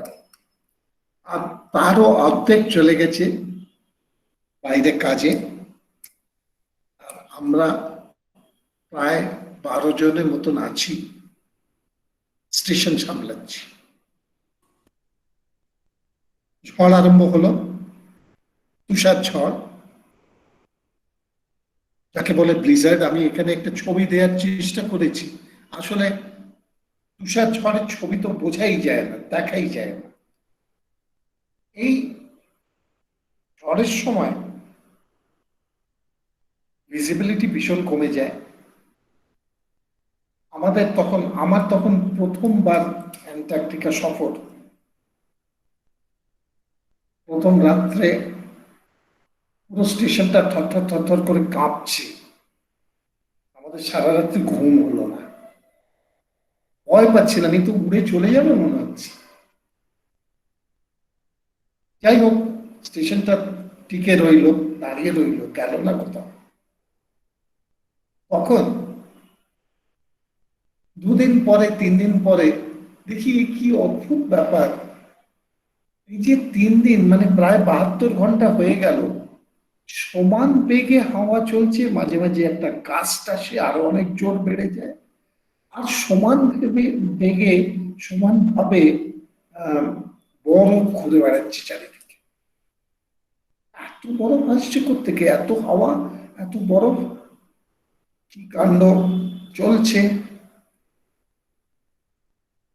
অর্ধেক টিম বাইরে, তারা বাইরে সহ্য করছে, আর আমরা যারা স্টেশনে আছি আমরা দেখতে পাচ্ছি একে একে জানলা বাইরে বরফ জমে গেল, দরজার বাইরে বরফ জমে গেল, খোলা যাচ্ছে না। সে 5 দিন কি 6 দিনের মাথায় একবার বেরোলাম। আমাদের রেগুলার বেরোতে হতো, রেগুলার বেরোতাম, আর সমস্ত গুলো দেখছি চারপাশে, স্টেশনের চারপাশে। বেরিয়ে জেনারেটর কমপ্লেক্সে গেলাম, গিয়ে দেখি শুধু জেনারেটরের বেল্টটা যেটা চলছে সেটা দেখতে পাচ্ছি ওটা কালো আছে, বাদ বাকি সব জিনিস সাদা, বরফে ঢেকে গেছে। বললাম না, এটা করলে তো হবে না, ক্যাটাস্ট্রফি হয়ে যাবে, বিপদ হবে। একটা কাজ করা যাক, আমরা সবাই মিলে তাহলে বরফ পরিষ্কার করব, দরজা জানলাগুলোকে একবার ফ্রি করব যাতে যাওয়া আসার সুবিধা হয়। পরের দিন লেগে পড়লাম, সবাই মিলে প্রথমে স্টেশন পরিষ্কার করা হলো। আমার সেদিন গ্যালি ডিউটি ছিল, সুতরাং ওরা আমাকে বললো না, আপনি স্টেশনে থাকুন, স্টেশনটা দেখুন, কুক রান্না করবে, আর আমরা সবাই 10 জনে মিলে বাইরের কাজ করছি, আমরা যাচ্ছি জেনারেটর রুমটা পরিষ্কার করতে। ওরা যাওয়ার 15-20 মিনিট পরে হঠাৎ করে বয়লার রুমে একটা অ্যালার্ম বাজতে আরম্ভ করলো। বয়লার রুমে অ্যালার্ম বাজছে, তার মানে কিছু একটা ব্যাপার আছে, কিছু করতে হবে প্রিকশনারি। আমরা ফোনে যোগাযোগ করছি, এসওএস দিচ্ছি, কন্ট্যাক্ট করার চেষ্টা করছি, কোনো উত্তর নেই। কি হলো, 5 মিনিট যখন বেজে গেল, অ্যালার্ম বাজছে, হঠাৎ করে দেখি 5 মিনিটের মধ্যে ইলেকট্রিসিটি ফ্লাকচুয়েট করতে আরম্ভ করলো। সে মানে বাল্ব জ্বলছে নিভছে। বললাম না, এ কিছু করা যাবে না, এক্ষুনি যেতে হবে, ওদেরকে খবর দিয়ে আনতে হবে, নাহলে স্টেশনের বিপদ আছে। আর অ্যান্টার্কটিকায় কিন্তু একটা বিপদ ভীষণ মানে ভয় পাই আমরা, সেটা হচ্ছে আগুন। ওখানে এত ড্রাই, হিউমিডিটি এত কম যে, আর অক্সিজেন যথেষ্ট পরিমাণে আছে, যার ফলে কোনো কিছু পুড়লে, মানে আমাদের দেশে যেটা 5 মিনিট লাগবে পুড়ে যেতে, ওখানে 1 মিনিটে পুড়ে ছাই হয়ে যায়। ওই জিনিসটাকে আমরা ভীষণ ভয় পাই। যাই হোক, আমি চটপট করে তলাচুড়ো পড়লাম। হ্যাঁ, ওই পোলার গিয়ার পরে, কারণ বেরোতে হবে তো, নিয়ম নেই, একা বেরোনোর নিয়ম নেই, কিন্তু কি করবো, কুক ওখানে রান্না করছে, কুককে বললাম তুমি বাকিটা দেখো, আমি যাচ্ছি। চট করে মানে যে জামা কাপড় পরতে 10 মিনিট লাগে সেটা 2 মিনিটে পরে স্টেশনের পেছন দিক দিয়ে বেরোলাম। বিশ্বাস করুন, 2 পা এগিয়েছি, জাস্ট 2 পাই হবে, 2 স্টেপে বেশি হতেই পারে না। এক একটা স্টেপ আমাদের 1.5 ফুট তো 3 ফুটের মতো এগিয়েছি স্টেশন থেকে। আর একটা গাস্ট অফ উইন্ড এলো হঠাৎ করে, আমি শটান পড়ে গেলাম। কিভাবে পড়লাম, কি হলো ভগবান জানে, আমি কিছু জানি না। ওই হাওয়ার জোরটা যখন কমলো, আস্তে আস্তে উঠে দাঁড়ালাম। এবার উঠে দাঁড়িয়ে আমি বুঝতে পারছি না আমি কোন দিক থেকে আসছিলাম, কোন দিকে যাচ্ছি সেটা বুঝতে পারছি না। একবার পুরোটা ঘুরে গেলাম 360 ডিগ্রি। ঘুরে গিয়ে দেখি কিছুই দেখতে পাচ্ছি না। আমি তখন বুঝতে পারছি ভিজিবিলিটি 0।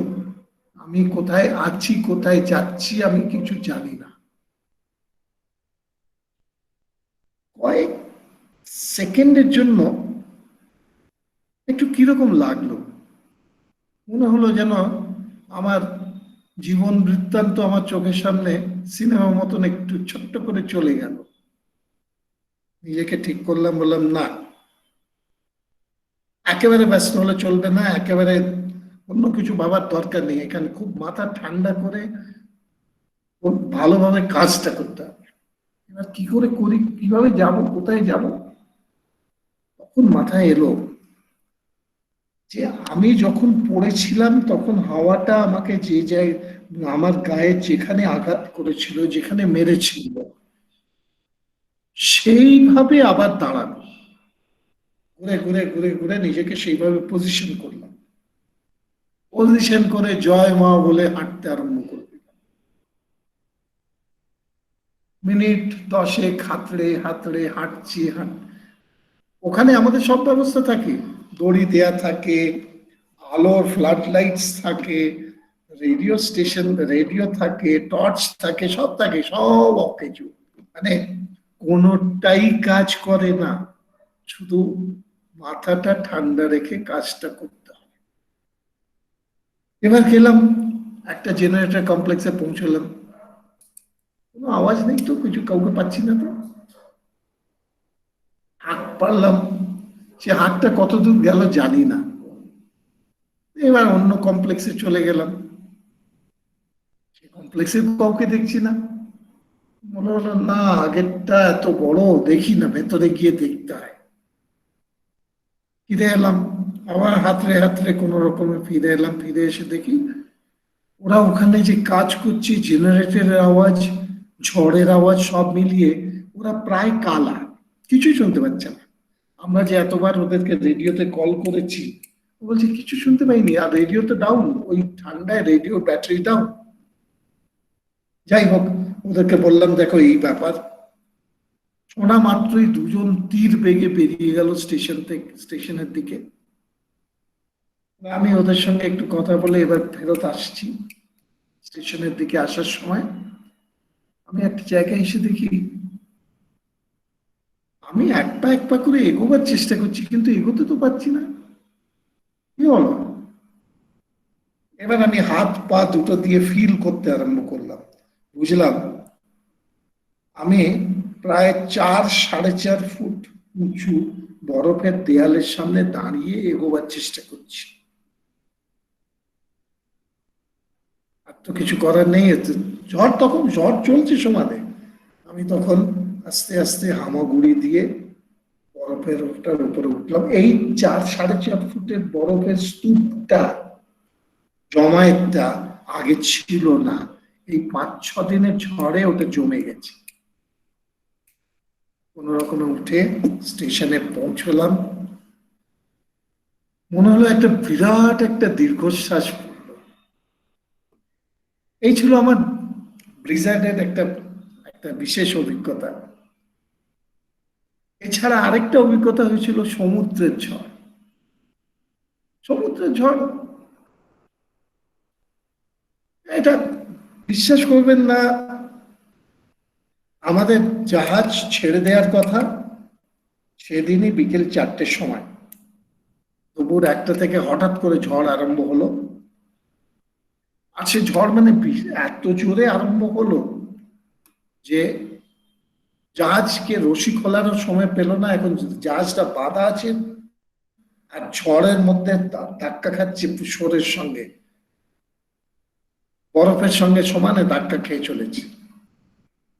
রাত্রিবেলা আমার কেবিনে, আমরা দুজন ডাক্তার ছিলাম এক কেবিনে, রাত্রিবেলা হঠাৎ করে দেখি ধপাস করে একটা শব্দ।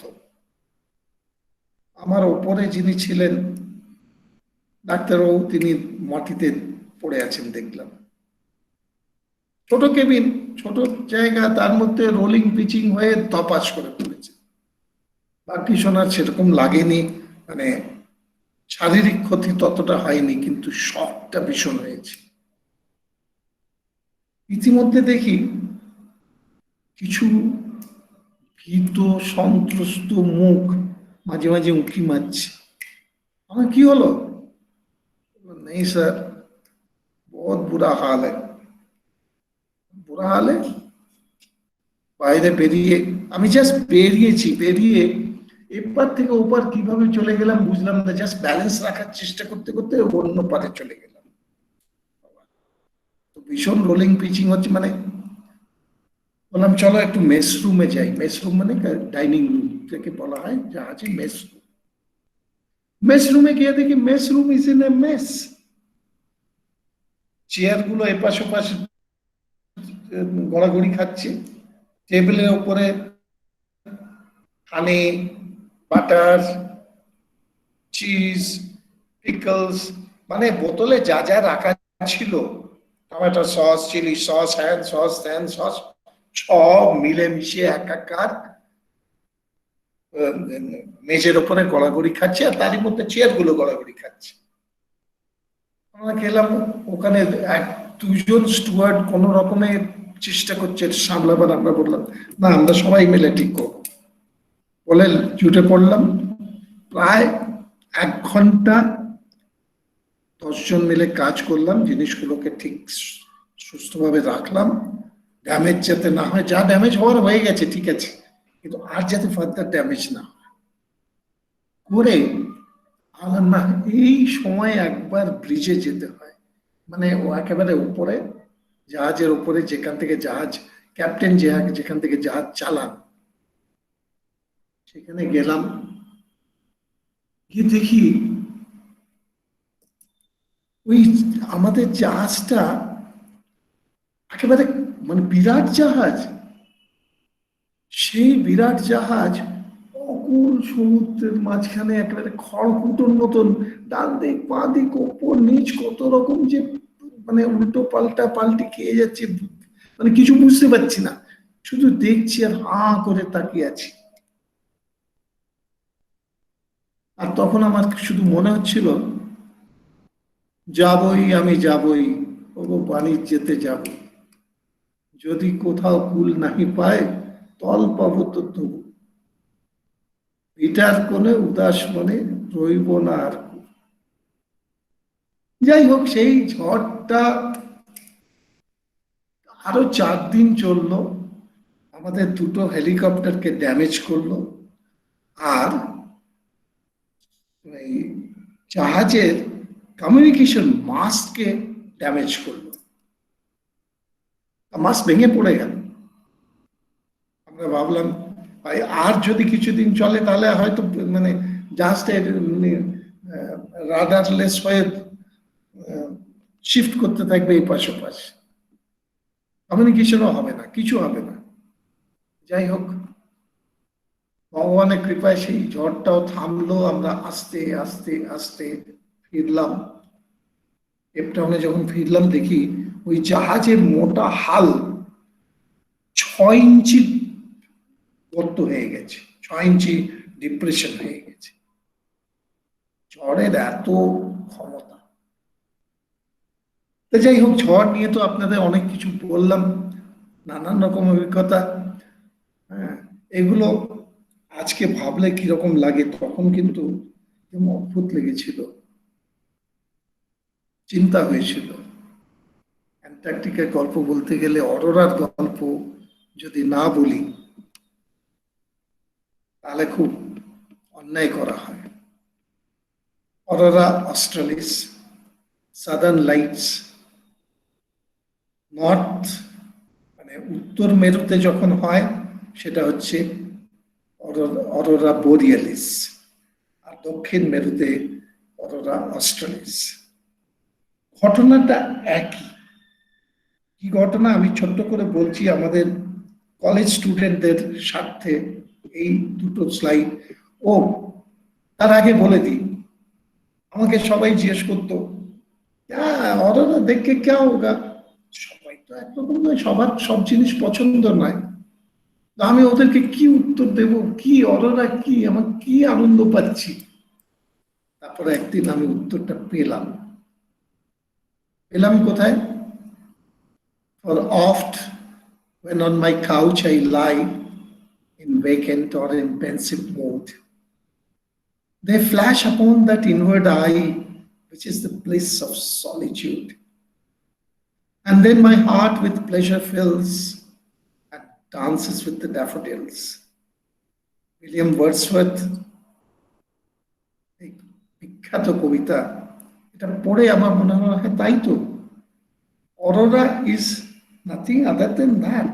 বেসিক্যালি আমার মনটা ভরে যাচ্ছে ওটা দেখে, এবং পরবর্তীকালে যখন আমি ওটা দেখতে পাবো না, তখন আমি মনের চোখ দিয়ে ওটাকে দেখতে পাবো, দেখবো। তা এই অরোরার আমি অনেক কষ্ট করে এই মেকানিজমটা পেলাম। জানা যায় না কেন অরোরা হচ্ছে, কি হচ্ছে, সেটা আমি একটুখানি ছোট্ট করে আপনাদেরকে বলে রাখি। এই পৃথিবীর একটা ম্যাগনেটিক ফিল্ড আছে, পৃথিবী একটা স্ট্রেট ম্যাগনেটের মতন কাজ করে, ম্যাগনেটিক ফিল্ড আছে, তা এইরকম দেখতে সেটা। North pole, south pole magnetic field আছে। আর ঠিক আছে, এই ম্যাগনেটিক ফিল্ডে এবারে যখন সূর্যের আলোটা আসছে, সূর্যের আলো আর তার সঙ্গে সূর্যের ঊর্জা, এনার্জি, সোলার এনার্জি, সূর্যের ঊর্জা যখন আসছে, তখন যে ঘটনাটা ঘটছে, এই আবার এখন আমি আরো বড় ম্যাপ দেখাচ্ছি। এই পৃথিবী,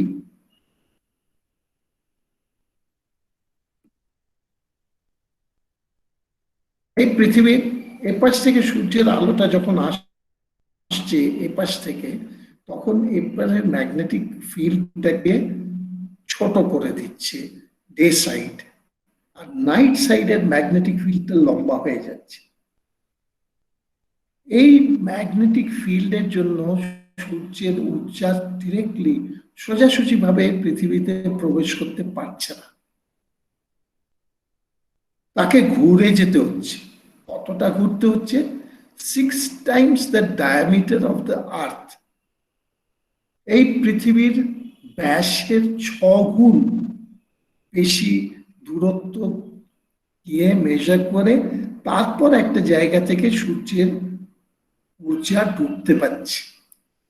ঢুকে আবার এখানে তো ম্যাগনেটিক ফিল্ড আছে, এ দুপাশ থেকে এসে নর্থ পোল আর সাউথ পোলে এসে সূর্যের ঊর্জাটা আমাদের অ্যাটমসফিয়ারে, আমাদের বায়ুমণ্ডলে ঢুকছে।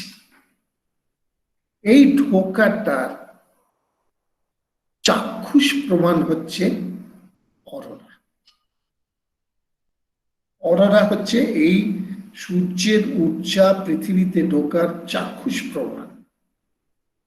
এবারে চিন্তা করুন, আমাদের দৈনন্দিন জীবনযাত্রা সবটাই নির্ভর হচ্ছে সূর্যের ঊর্জার উপরে। সূর্যের ঊর্জা একমাত্র শক্তি যে পৃথিবীতে প্রাণ ধারণের জন্য লাগে। আর তো কোথাও আমরা কোনো ঊর্জা পাচ্ছি না। তা এই সূর্যের ঊর্জা যে ঢুকছে তার চাক্ষুষ প্রমাণ আমরা দেখতে পাচ্ছি অরোরা অস্ট্রালিস, অরোরা বোরিয়ালিসে। কি দেখতে পাচ্ছি?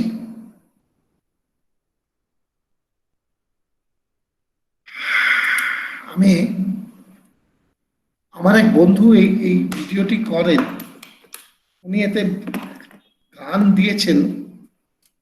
আমি গানটা খুব চালাতে পক্ষপাতী নই, কারণ এই যে অরোরা অস্ট্রালিস, সাদার্ন লাইটস, এগুলো যা এর অনেক নাম আছে, এটা খুব সুন্দরভাবে উনি দেখেছেন, দেখিয়েওছেন। এইটা দেখার সময় আমি এই যে বললাম সূর্যের উর্জা, তার চাক্ষুষ প্রমাণ, এইটা দেখার সময় আমার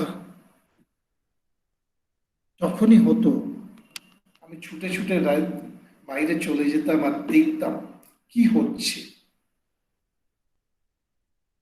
আর তখনই আমার মনের মধ্যে রবীন্দ্রনাথের একটা গান বারবার ধ্বনিত প্রতিধ্বনিত হতে থাকতো। এই গানটি আমি পেয়েছিলাম, আমি যখন প্রথমবারে যাই তখন শ্রীমতী প্রমিতা মল্লিক আমাকে একটা সিডি উপহার করেছিলেন। সেই সিডির মধ্যে এই গানটিও আছে, গানের সিডি। আমি সঙ্গে নিয়ে চলে গেছি আর ওখানে বারবার শুনি, খুব ভালো লাগে।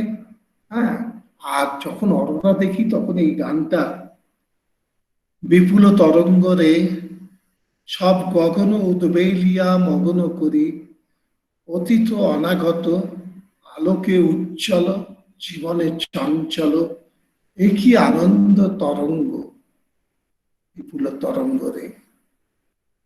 তাই দুলিছে দিনকর চন্দ্র তারা, চমকি কম্পিছে চেতনা ধারা, আকুল চঞ্চল নাচে সংসার, উহারে হৃদয় বিহঙ্গ বিপুল তরঙ্গ রে। এখন একটু খেয়াল করে দেখুন, যে হয়তো 100 বছর আগে রবীন্দ্রনাথ এই গানটি লিখেছেন, তখন আমরা অরোরা অস্ট্রালিস কি, ব্যাপারটা কি, এখন কিছুই জানতাম না। কিন্তু এইখানে এই অরোরা অস্ট্রালিসের জায়গায় এর মধ্যে কিরকম সুন্দরভাবে জিনিসটা মনে হচ্ছে যেন অরোরাকে দেখেই এই গানটা লেখা হয়েছে।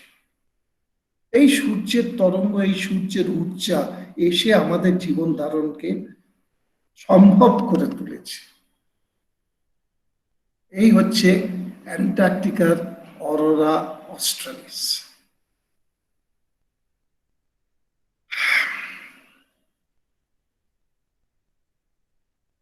অরোরার ছবি আগে আমরা খুব একটা পেতাম না, কারণ ছবি তোলা খুব শক্ত ছিল।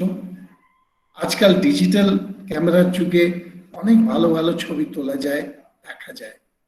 সুতরাং আমরা এটা দেখাতেও পাচ্ছি।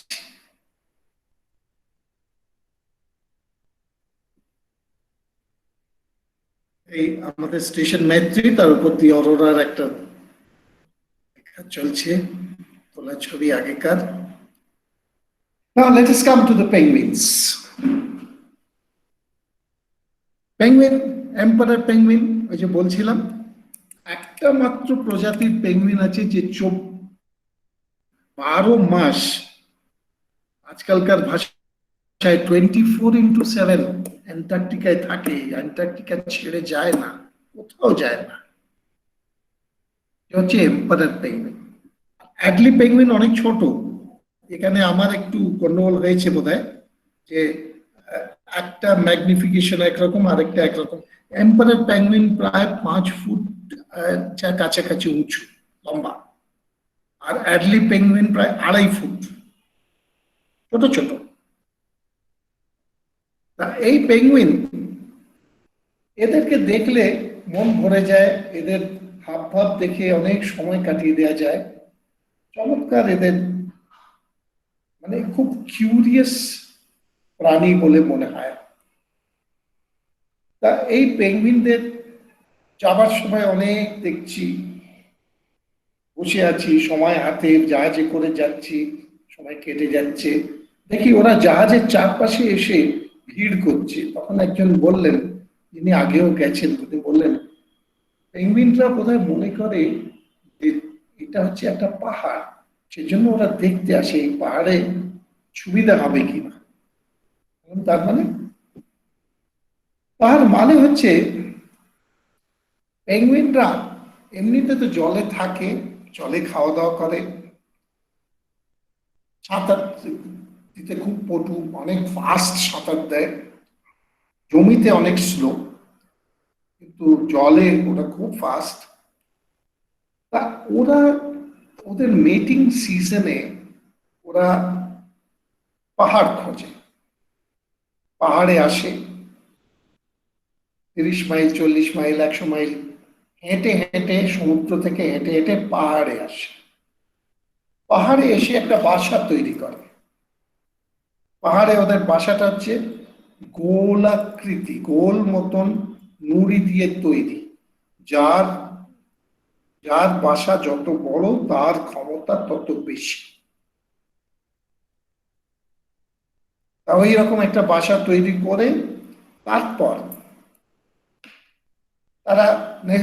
তারা একটা মুখে একটা নুড়ি নিয়ে ঘুরে বেড়ায়। সেই নুড়িটা যে অ্যাকসেপ্ট করবে সে হচ্ছে female penguin who is free. তিনি অ্যাকসেপ্ট করলেন। ম্যাটিং এর পরে, ডিম পাড়ার পরে মেল পেঙ্গুইন সন্ন্যাসীর মতন দু পায়ের ওপরে ডিমটা রেখে তা দিতে থাকে। আর ফিমেল পেঙ্গুইন সোজা চলে যায় সমুদ্রে। সমুদ্রে গিয়ে সে খেতে থাকে, খাওয়া দাওয়াই করতে থাকে। ওর ওজনের 4 গুণ বেশি ওজন বাড়িয়ে তারপর সে ফিরে আসে। কখন ফিরে আসে? ডিমটা ফুটে বাচ্চা বেরোবার সময় যখন হয়, ওই রকম সময় ফিরে আসে। এই হচ্ছে তার বাসা, পেঙ্গুইনের বাসা, নুড়ি দিয়ে তৈরি। এখানে আরেকটা বাসা। ও ফিরে এলো, ফিরে এসে কি করে?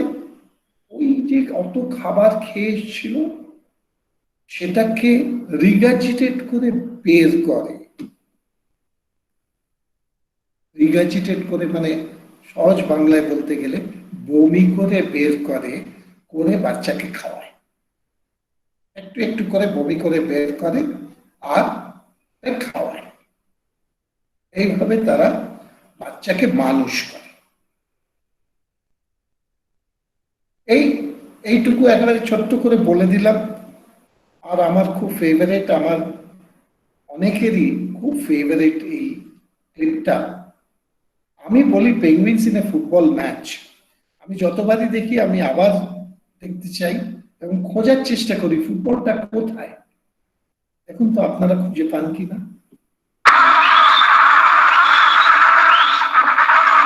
Настоящие спарринги между самками пингвинов. Адельга.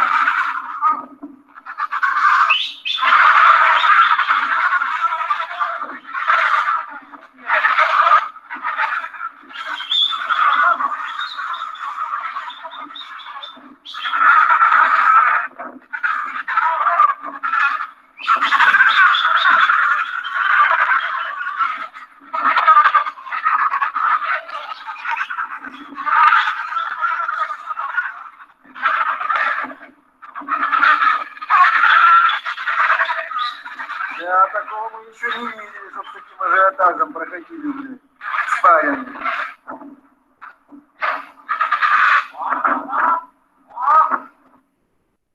আবার পজিশন নিয়ে দাঁড়িয়ে পড়লো সব।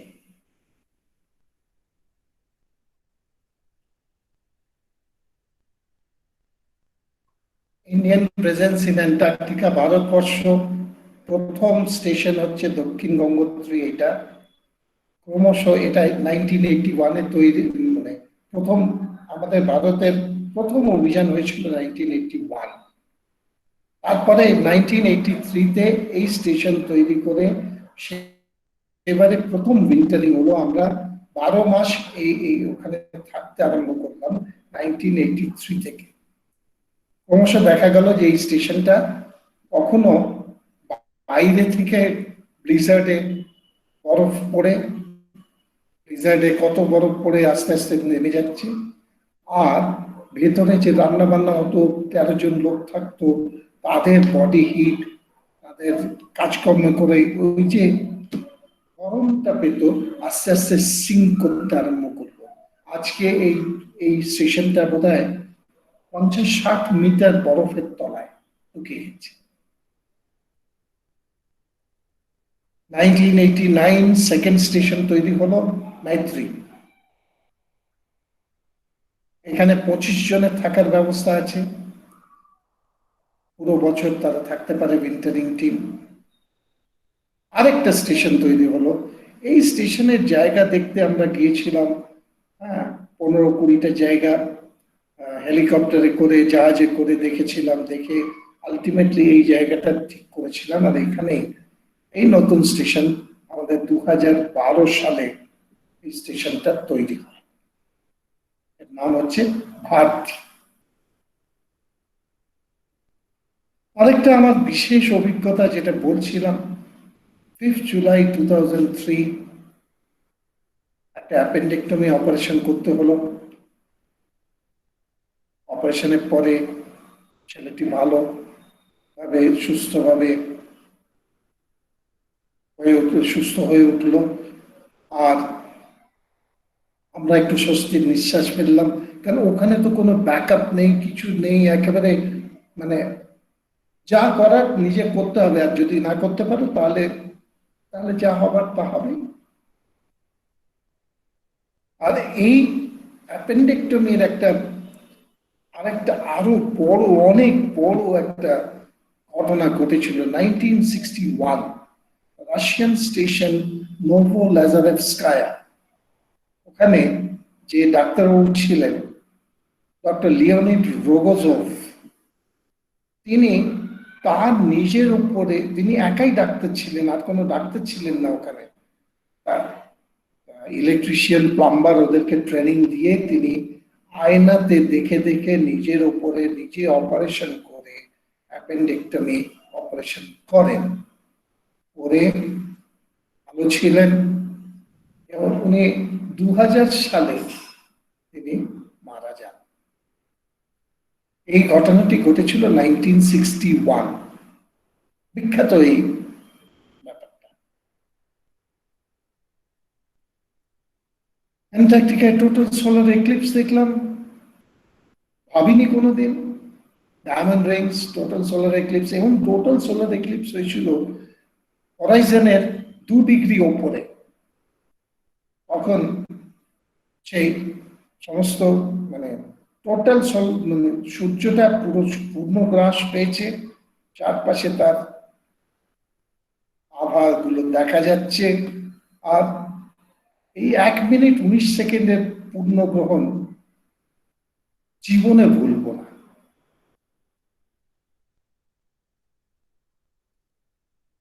এরপরে আরেকটা এক্সপিরিয়েন্স আপনাদের সঙ্গে শেয়ার করতে চাই, experience of my life time. Yes, আর এটা সবার সঙ্গে আমি শেয়ার করতে পারি না, কারণ সবাই হয়তো বুঝতে পারবে না কিংবা সেইভাবে অ্যাপ্রিসিয়েট করতে পারবে না। সেই জন্য আপনাদের সঙ্গে করে খুব আনন্দ পাচ্ছি। এই ছবিটা যেদিক থেকে তোলা, তার পেছনে একটা গ্লেশিয়ার আছে। এটা হচ্ছে আমাদের Maitri station complex. 1 square kilometre এরিয়ার মধ্যে এই স্টেশন কমপ্লেক্স আছে। আর এর সামনে হচ্ছে প্রিয়দর্শিনী লেক। এই প্রিয়দর্শিনী লেকের জল আমরা সারা বছর এই জল দিয়েই আমরা ওখানে জীবন ধারণ করে থাকি। এটা হচ্ছে পাইপলাইন, পাম্প হাউস, আর এই পাইপলাইন এই এতটা ভেতরে করার উদ্দেশ্য হচ্ছে অনেক গভীর থেকে জল নিতে হয়, কারণ শীতকালে 8-10 ফুট বরফ তো জমেই যায়। আমাদের তারও তলা থেকে গভীর থেকে নিতে হয় জলটা, যাতে বারে চেঞ্জ না করতে হয়। এই হচ্ছে মেন স্টেশন, এই হচ্ছে সামার ক্যাম্প, এই হচ্ছে সেটআপ যেটা দেখাচ্ছি। সাধারণত ওখানে বরফ বরফ বরফ, চারিদিকে বরফ, জল খুব কম। একদিন আমরা নভেম্বর মাস একদিন আমরা বেড়াতে বেরিয়েছি রুটিন মাফিক, বেরিয়ে শুনি জলের কলকল শব্দ। একটু একটু আশ্চর্য হয়েছি, জলের শব্দ, জলের কলকল শব্দ কোত্থেকে এলো? কারণ এখানে সব সময় বরফ আছে, রাত্রিবেলার দিকে বরফের চাঙড় গুলো ক্রাত ক্রাত বিশাল বিকট শব্দ করে, ঘুম ভেঙে যায় ভয়ের চোটে। কেন শব্দটা হয়, মানে শব্দটা হওয়ার কারণটা একই রকম। আপনি এক গ্লাস জলে বাড়িতে টেবিলে রেখে তার মধ্যে ফ্রিজ থেকে বরফ যেটা জমে যায়, আইস কিউবস থাকে, 5টা 6টা আইস কিউব ঢেলে দিন, দেখবেন ওর মধ্যে 2-3টে ক্যাট ক্যাট শব্দে ভেঙে যাচ্ছে। একই ফিজিক্যাল কারণে ওখানে বরফের সমানে ভাঙছে ঝুঁকছে। সেই শব্দটাতে আমরা অভ্যস্ত, কিন্তু জলের কলকল শব্দ কোথায়? এইখান থেকে আমরা বেরোলাম, তার ওই শব্দ শুনে শুনে হাঁটছি। তখন হেঁটে হেঁটে এইরকম জায়গায় এসে দেখলাম যে আমাদের সামনে প্রায় 15-20 ফিটের একটা জলের স্রোত বিপুল বেগে প্রিয়দর্শিনী লেকে গিয়ে পড়ছে। ব্যাপার এই হচ্ছে পেছনের গ্লেশিয়ার, আমাদের স্টেশন। এবার আমরা ওটা ট্রেস করতে করতে করতে করতে এগোলাম, ওকে ধরে ধরে কোথা থেকে আসছে এই জলটা। এরকম জায়গায় এলাম, এসে আমরা মানে একেবারে এরকম করে ভাবতে পারিনি, এরকম একটা কিছু দৃশ্য দেখবো সেটা ভাবতে পারিনি। দেখি কি এইখান থেকে এই দেখুন, এই যে ওয়ালটা সহস্র ধারায় ওখান থেকে জল পড়ছে, এসে তলায় জড়ো হচ্ছে, আর তারপরে ওই ধারা হয়ে লেকে চলে যাচ্ছে। এই হচ্ছে লেকের ফিড।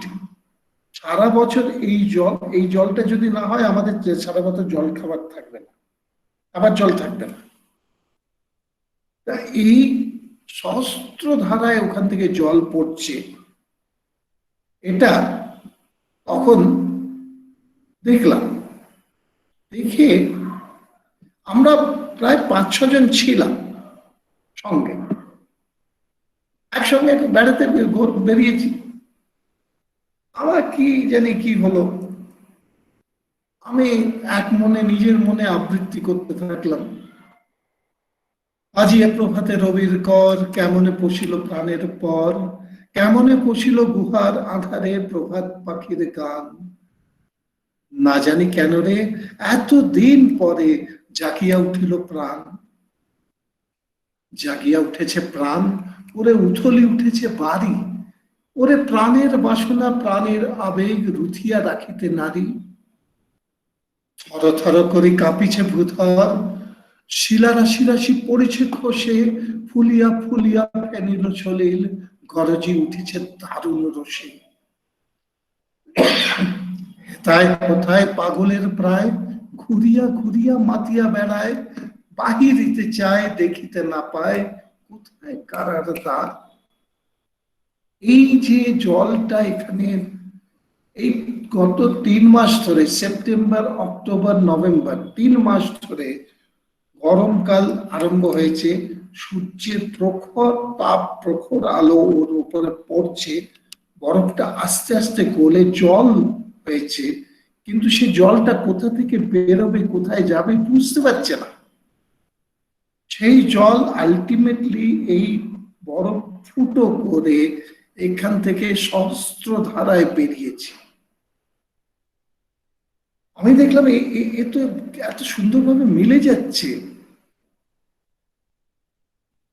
কেন রে বিধাতা পাষাণ হেন, চারিদিকে তার বাঁধন কেন, ভাঙরে হৃদয় ভাঙরে বাঁধন, সাধরে আজিকে প্রাণের সাধন। লহরের পরে লহরি তুলিয়া, আঘাতের পরে আঘাত কর, মাতিয়া যখন উঠেছে পরাণ, কিসের আধার কিসের পাষাণ, উথলি যখন উঠেছে বাসনা, জগতে তখন কিসের ডর। এই ধারা তখন বেরিয়ে পড়ছে গিয়ে প্রিয়দর্শিনী লেকে। আমি ঢালিব করুণা ধারা, আমি ভাঙিব পাষাণ কারা, আমি জগৎ প্লাবিয়া বেড়াবো গাহিয়া আপন পাগল পাড়া। কেশ এলাইয়া ফুল কুড়াইয়া, রামধনু আঁকা পাখা উড়াইয়া, রবির কিরণে হাসি ছড়াইয়া, দিবরে পরাণ ঢালি। শিখর হইতে শিখরে ছুটিব, ভূধর হইতে ভূধরে লুটিব, হেসে খল খল গে কল কল, তালে তালে দিব তালি। এত কথা আছে, এত গান আছে, এত প্রাণ আছে মোর, এত সুখ আছে, এত স্বাদ আছে, প্রাণ হয়ে আছে ভোর। কি জানি কি হলো আজি, জাগিয়া উঠিল প্রাণ, দূর হতে শুনি যেন মহাসাগরের গান। চারিদিকে মোর, এ কি কারাগার ঘোর, ভাঙ ভাঙ ভাঙ কারা, আঘাতে আঘাত কর। আজ কি গান গেয়েছে পাখি, এসেছে রবির কর। এই আমি শেষ করলাম, করে আমি দেখলাম চারিদিক নিস্তব্ধ। আমার বন্ধুরা চুপ করে আমার দিকে তাকিয়ে আছে। কিছুক্ষণ পরে তারা সম্বিত ফিরে পেল, আমাকে বলল, এখন খেয়াল রাখতে হবে যে এই সমস্ত যারা আমার সঙ্গে ছিলেন 5-6 জন, তারা কেউই বাঙালি নন, তারা সবাই নানান প্রান্তের লোক, ভারতবর্ষের নানান প্রান্তের লোক। তারা কেউই বাংলা বোঝেন না। তাদের একজন বলল, डॉक्टर साहब आपने क्या कहा, बहुत अच्छा लगा, कुछ समझ में नहीं आया लेकिन बहुत अच्छा लगा।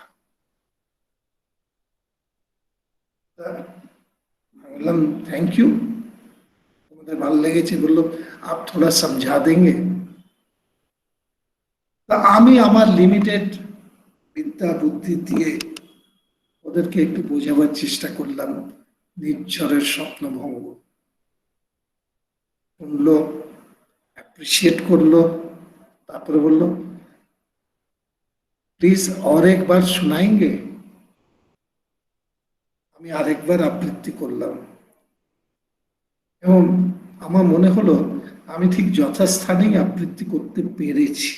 ওটা যে পুরো মন থেকে বেরিয়ে এলো, সেটাতেই একটা বড় আনন্দ পেলাম। আর সেই আনন্দটা আজকে আপনাদের সঙ্গে ভাগ করে নিতে পারলাম, আরো বড় আনন্দ।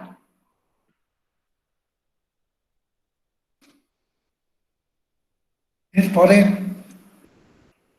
জানুয়ারি ফেব্রুয়ারি মাসে নতুন স্টেশনের জন্য জায়গা খুঁজতে বেরিয়ে পড়লাম। জাহাজে করে, হেলিকপ্টারে করে 14-15টা জায়গা আমরা খুঁজলাম। তার সমস্ত ভালো মন্দ, কোনটায় সুবিধা হবে কোনটায় অসুবিধা হবে, মানে সারাদিন ঘুরতাম, সারা সন্ধ্যাবেলা তর্ক বিতর্ক চলতো। দেখতে দেখতে in search of new station করতে গিয়ে এই এলিফ্যান্ট সিলের সাক্ষাৎ পেলাম। আর পেলাম একটা পেঙ্গুইন রুকারির সাথে, এখানে হাজার হাজার পেঙ্গুইন ছিল। আর দেখলাম অস্ট্রেলিয়ার অ্যাপল হাট, বুগি হাট। পরে আলটিমেটলি একটা জায়গায় আমরা ঠিক করলাম যে এইখানে আমাদের নতুন স্টেশন হবে, সেটা 2012 সালে তৈরি হলো ভারতী স্টেশন। জায়গাটা দেখার মধ্যে আমি যুক্ত ছিলাম। তারপরে আরেকটুখানি বলে দিই, আমরা একটা সাউথ পোল এক্সপিডিশন করলাম 2010 সালের শেষে। উদ্দেশ্য ছিল সায়েন্টিফিক, নিশ্চয়ই কমেমোরেটিভ, 100 বছর পূর্তি উৎসব তখন আরম্ভ হতো আমাদের এটা দিয়ে। অ্যামানসন স্কটের সাউথ পোলে, দক্ষিণ মেরুতে পা রাখার 100 বছর পূর্তি উৎসব, আর আমাদের অ্যাডভেঞ্চার। আমরা খুব আর্লি সামারে ট্রাভেল করছিলাম, নভেম্বর ডিসেম্বরে, 24 ঘন্টা দিন পাচ্ছি। আমরা চাইলে 24 ঘন্টা গাড়ি চালিয়ে যেতে। আমরা 4টে গাড়ি নিয়ে গিয়েছিলাম, 8 জন লোক। কিন্তু মাঝে মাঝে খেতে বা একটু বিশ্রাম করতে বসতে হতো।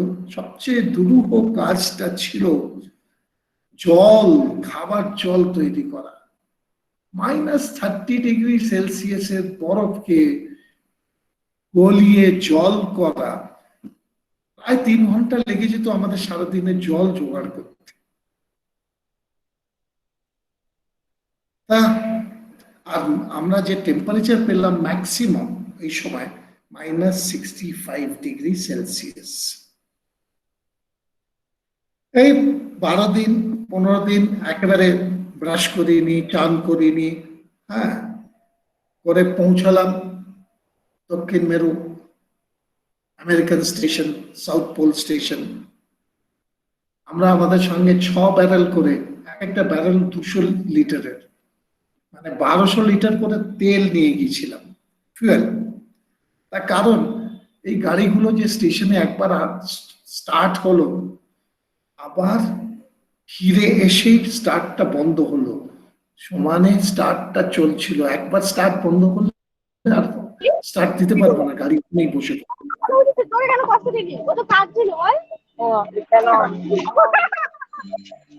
So this is my story. ফিরে এলাম জানুয়ারি মাসে। তৎকালীন প্রধানমন্ত্রী শ্রী মনমোহন সিং আমাদেরকে একটা চা পর্বের নিমন্ত্রণ করলেন।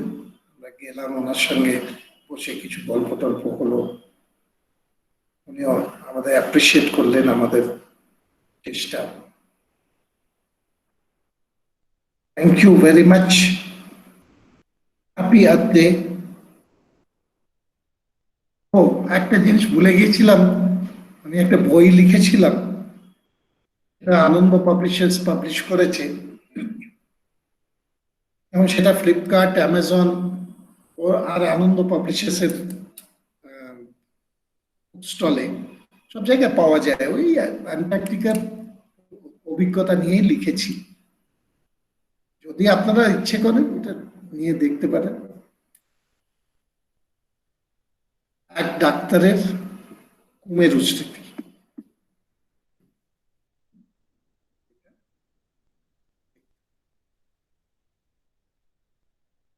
Thank you very very much.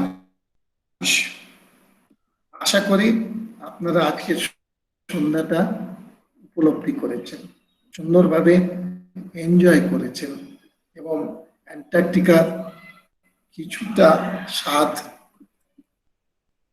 পেয়েছেন।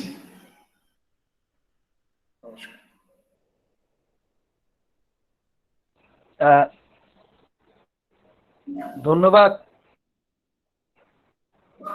ডক্টর প্রদীপ মালহোত্রাকে। এত সুন্দরভাবে তিনি উপস্থাপন করলেন আমাদের কাছে বক্তব্য, এবং আমরা শুনলাম তার মানে চোখ ফেরানো যাচ্ছে না এরকম সব দৃশ্য তিনি ক্যামেরা বলেছেন, এবং সেগুলো আমরা দেখলাম। তার দৃশ্য এবং তার বক্তব্যের মধ্যে দিয়ে সুন্দর গল্প করে, যেমন ভাবে সেই আগেকার মা ঠাকুমারা গল্প করতেন, কিংবা আমরা যেমন দেখেছি কথক ঠাকুর তার বর্ণনা করেন, সেভাবে যেন ছবির মতো আমরা দেখতে পাচ্ছিলাম। আন্টার্কটিকা যাইনি, কিন্তু আজকে বিপন্ন বসুন্ধরার, আমরা বসুন্ধরা দিবসের প্রাক্কালে এসেও মনে হচ্ছে যে সত্যি পৃথিবীর এরকম সুন্দর দৃশ্য আছে, যা আমাদের হয়তো অধরা থেকে গেছে এখনো। ছাত্রছাত্রীরা দেখলো, যেখানে উপস্থিত দেখলেন।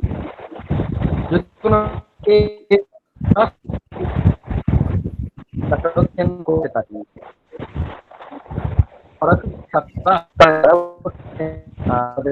যদি কোনো মন্তব্য কোনো কেউ আমি একটু কথা বলবো। হ্যালো, নমস্কার ডক্টর মালহোত্রা। আমি ডক্টর অশোক কান্তি সান্যাল। আমি 19th অ্যান্টার্কটিকা এক্সপিডিশনে গিয়েছিলাম। আজকে আপনি বক্তৃতা দেবেন শুনে উৎসাহ পেলাম। শুনলাম সারাটা বক্তৃতা, এবং এই প্রথম আপনার বক্তৃতা শুনলাম। আপনার বইটাও দেখেছি, পড়েছি, খুব ভালো লাগলো।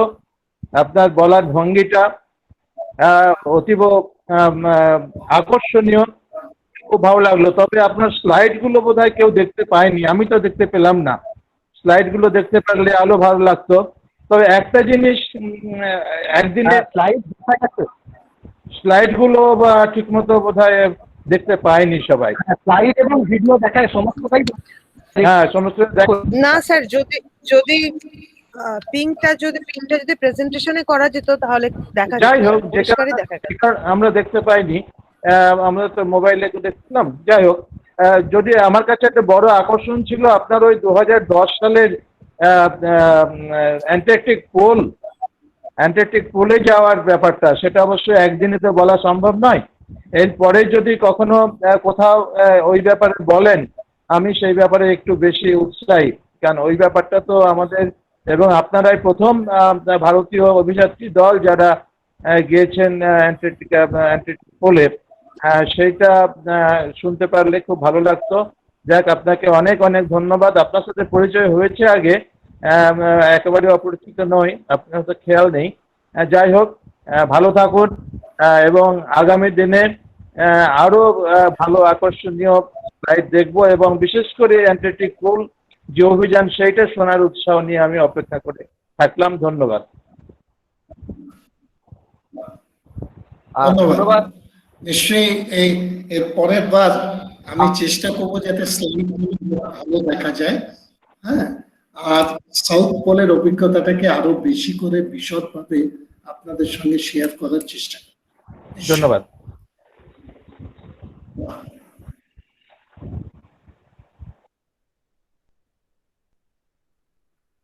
বলুন ডক্টর ব্যানার্জি।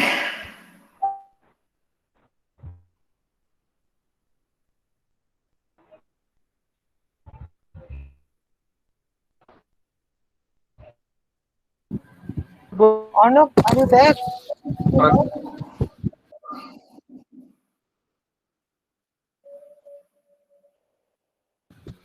Arnab?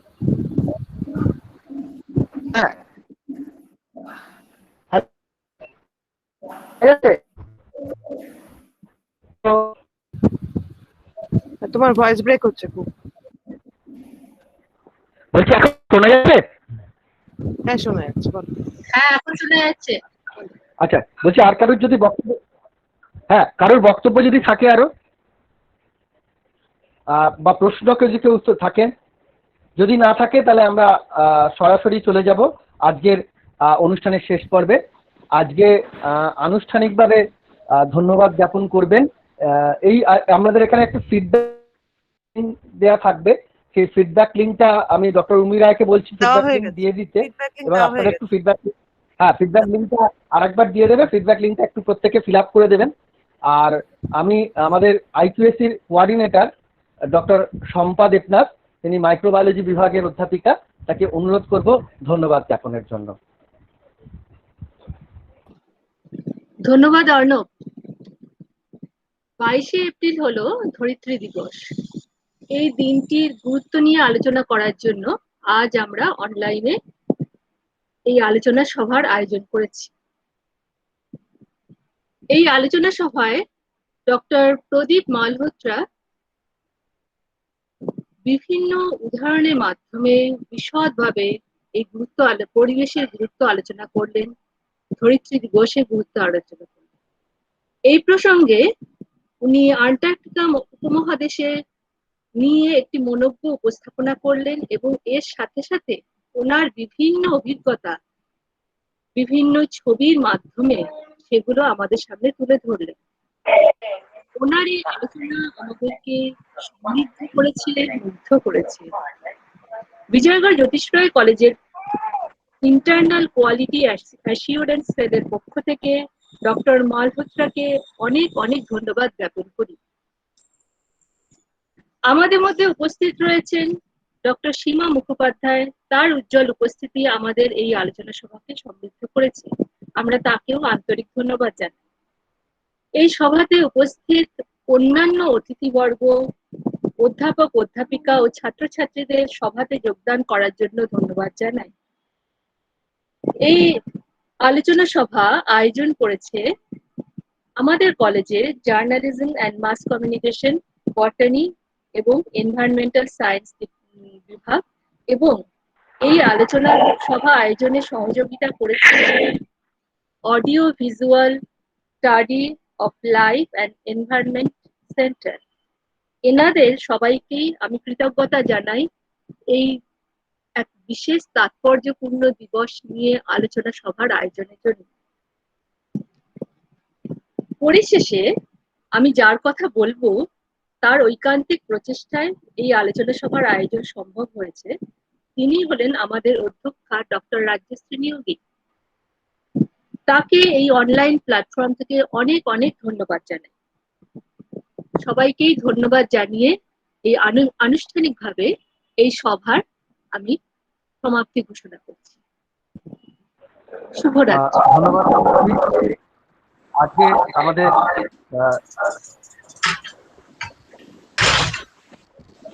তৃতীয় তারকমোহন দাস স্মৃতি বক্তৃতা এখানেই শেষ হলো। বসুন্ধরা দিবসের প্রাক্কালে আমরা শেষ করলাম। ডক্টর প্রদীপ মালহোত্রাকে আমাদের কলেজের পক্ষ থেকে আরো একবার ধন্যবাদ, এবং আমাদের যৌথ উদ্যোক্তা society for audio visual studies life and এনভায়রনমেন্টের সমস্ত সদস্যকে আরো একবার ধন্যবাদ জানিয়ে আজকের মতো অনুষ্ঠান এখানে শেষ করলাম। গুড নাইট সীমা, গুড নাইট। হ্যাঁ, গুড নাইট।